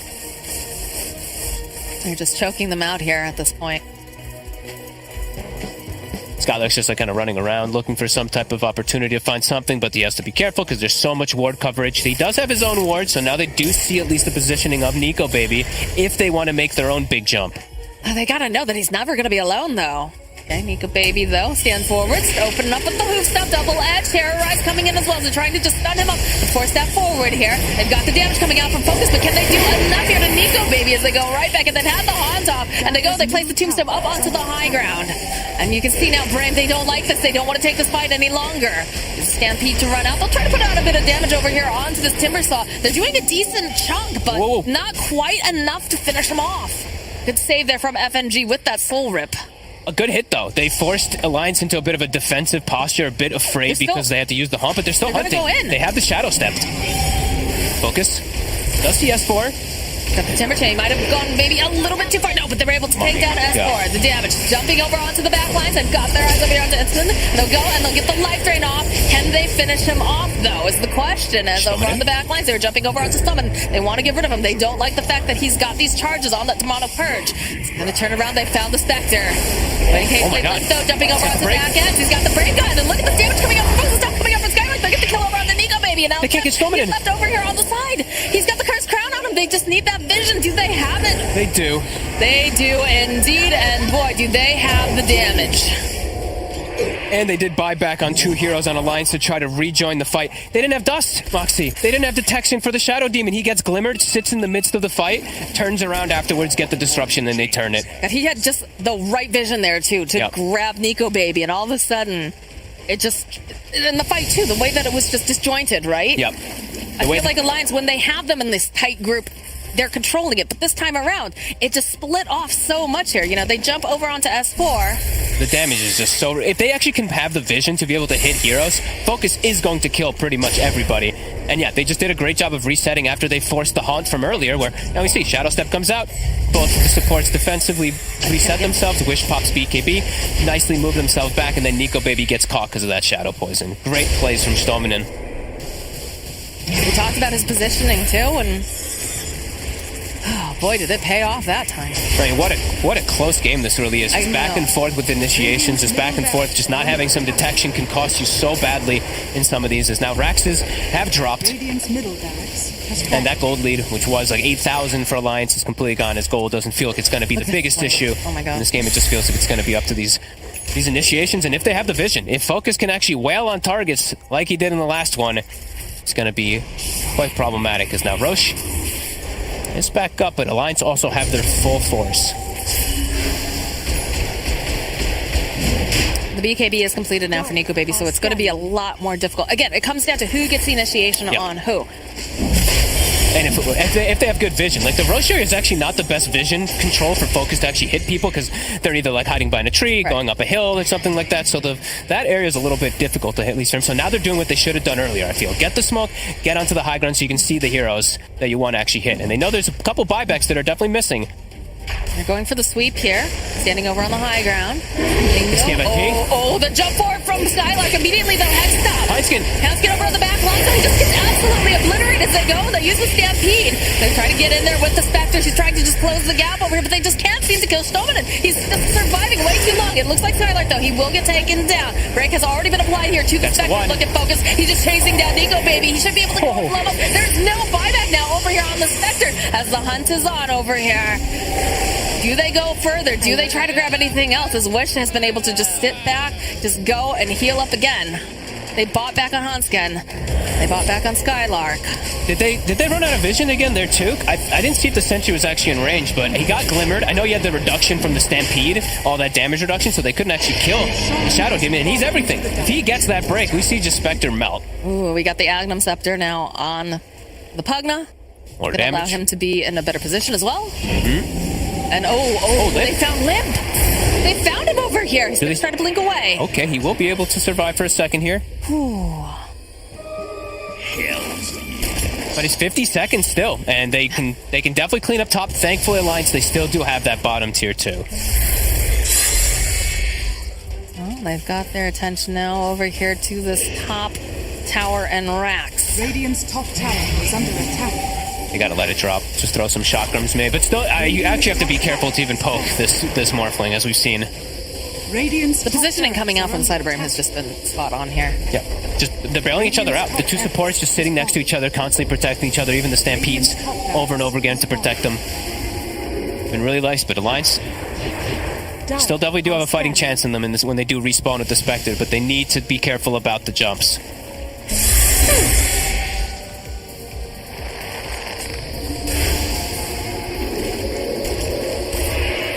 Focus is just going to back off. He's by himself pressuring them, just like... You have to be careful because those sorts of plays can easily backfire on you, but... Another full item soon coming out for him. Gonna have to eat his axe. And an, oh my god, they're gonna have double stampede too. That's gonna be tough for them to deal with, for them to stick on top of this Shadow Demon. 14k net worth lead going over to the side of BRAME here. Dominant has just been so hard to get their hands on. Only 3 deaths. Like, and there's a haunt that's jumping on him. Like, that's pretty remarkable. I mean, it's a testament to the way that they're playing, you know, especially the way that the supports, like you said, they just group up, they make sure that they keep each other safe. Wish is also able to, like, I feel like Spectre has to jump on so many people in the back lines. And, you know, Limp has been having these really nice initiations, but it's still... Yeah. It's just so difficult. And disc now also for the supports. Mm-hmm. Yep, they're going to have even more ways to protect themselves. As Focus, it's the last set. Lines. How far back he can sit here. Even go, they drop down the Nether Ward. Double Curse Crown. Boom, boom. Music to Dark Willow's ears. Sport's trying. There's out the Chakram. They both get caught up in all these brambles, though. Limp was looking for something there with the ninja gear, just wrapping around the back. They've got a gem on for the Dragon Knight too, to help them, you know, keep tabs on all these. It's just so hard right now. He needs it, yeah. Look at how far Focus can just sit back. He's just wailing away on the tower. They just take it easy peasy. They're putting Alliance in an awkward situation to force them to initiate, perhaps, with the Haunt. Spartan. Classic Spartan. Very far forward this entire time, but the Butterfly delivered now for Focus. My god. They've got the Lincolns over on one of the illusions too, trying to bait out anything here. That's Force very far forward. Look at Focus, he just goes right on in as they do get the hot top over onto the back line. Cess4's got the BKB. They're looking, they're hunting. Can they grab anything? The break is applied though over here onto the Dragon Knight. And look at Focus, he's just chipping away over here. Limp, he just obliterates them. Thanks to that break coming out from the Purge. And they instantly popped the refresher just in case on Skylark. I believe that the Pugna got BKB up as the Dragon Tail was flying at him, so he dodges that and is able to reset. And it get popped over on the Dark Willow. But that's forward again. Focus jumping in on everyone here. Is going to get stunned up. They're trying to make moves over onto the back lines, and they still just are not able to go after these. Nico Baby. They get the break off too.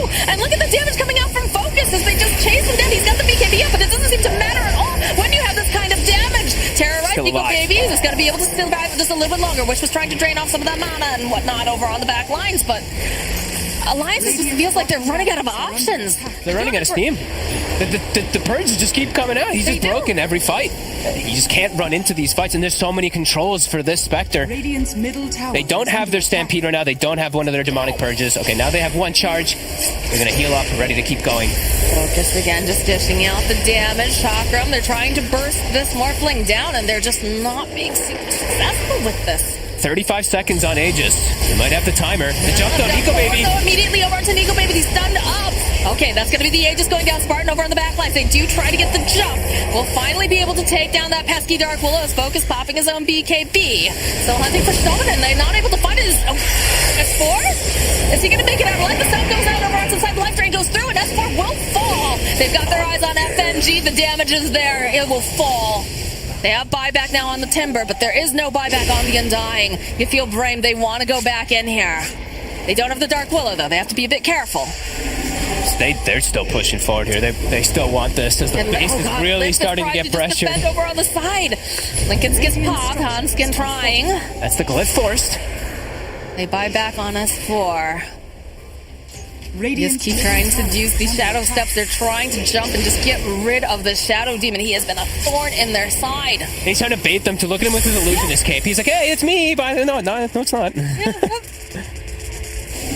Can't get on them. They just can't get on the shadow demon. And now I believe another demonic charge is ready. So if Nico Baby just walks too far out of position, he can get jumped. Now they're oh, look at this damage over here on S4. Focus. So he's hexed up. They've got the finger. They're going to be able to burn him down. Finally, yes, they do. They get the kill on Focus. He went too far. His team cannot follow him that far. It's immediately right. TPing out. Lions have a window for themselves now, too. They did have to use the haunt to be able to get that, but they get the big kill onto that Morphling along on our Roshan. We got about 2 minutes still until we even find out, so they will have time on the side of BRAME to respawn, and tower pressure, lane pressure is still going to be there on the side of Alliance. We talked about this, right? The fact that, we saw how confident, I guess you could say, the way that Focus was playing earlier in that mid lane. He was very far forward. The rest of his team wasn't with him. This time, team was fairly nearby, but he just went too far forward, and they don't have the means to jump that distance, except for maybe, the Centaur, but he was already getting hit. Yeah. Could not get over to that position. He overplayed his hand just a bit too much, gets punished. So Alliance, now they can get their lanes out, push out mid. Nico Baby, 5,500 gold, so ready for another item pretty soon, too. Look at them. They're still trying to bait some spells over here. Whoop. Just they're constantly passing off illusionist cape between the two of them. I mean, we've talked about, you've been watching, all those Chinese games, the fact that they hand off the neutral items and they try to make, different things, different situations. It's smart. Why not? You have this capability. You can trade it between different heroes. Yeah, just bait them constantly. And he's now just holding it entirely this time. Now Spartans, he's going to be the one holding the telescope instead for the team. Okay. 5.5 minutes till we got the fun. Ooh. The big boy items, they're coming. Yeah, give me a Morphling Ballista so I can siege from downtown. Oh my god. Lots of different really good ones for both sides of this game for sure. The Apex also very value on both carries. Mirror Shields could actually be unbelievably valuable on Nico Baby if they're able to get that. But we still have 5 minutes, so we'll get there soon. As lanes are starting to get pushed out pretty hard. We also have new catapults spawning in about 2 seconds here. So double catapult waves now pushing down the lanes as well, too, with these Raxes. This is the tough part here. It's like, if BRAME actually sets himself to push bottom and they don't actually kill these double catapult waves on Alliance, their base is going to start getting heavily sieged. They do have to try to push them out a little bit here. But BRAME, they're not going to give them the time. They're going straight down here. They know it all comes down to that initiation. Very, very important. They do need Stalmanen, though. They look... Oh, they were trying to actually sweep the heroes that were trying to kill those waves. Not going to find anybody, but that does mean the waves will push in and start to cause some big problems, as now they'll get some vision over here, and they're worried about Roche, so... And we get the Aeon Disc pickup now for the Shadow Demon. Okay, now These even harder for him to die. With all of these, these Aeon Discs, it gives them just enough time for them to get off the spells necessary to protect each other. Whew. Tension is palpable here. Alliance also smoked up. They were hoping to, maybe catch someone that was out of position or perhaps get an initiation that's favorable, but everybody's just dodging each other. This is nice. There is a double damage tree available on the lower side. Quick shadow step from Nico Baby to get some type of information. Does see the Willow. He got rid of his boots too, by the way. So this is a very slow Spectre. If he gets he's getting purged the whole fight anyway. Right. But you might at this point. That could definitely prove problems because he's been getting kited a lot anyway. So 2, 3, and 15 this Spectre. Now they have good high ground positioning with this ward. But look at the base. Look at these catapult waves. They have to get home. They have to deal with this. Top catapult waves, bottom catapult waves. Of course, trying. He has picked up the boots of travel. He's going to be the solution.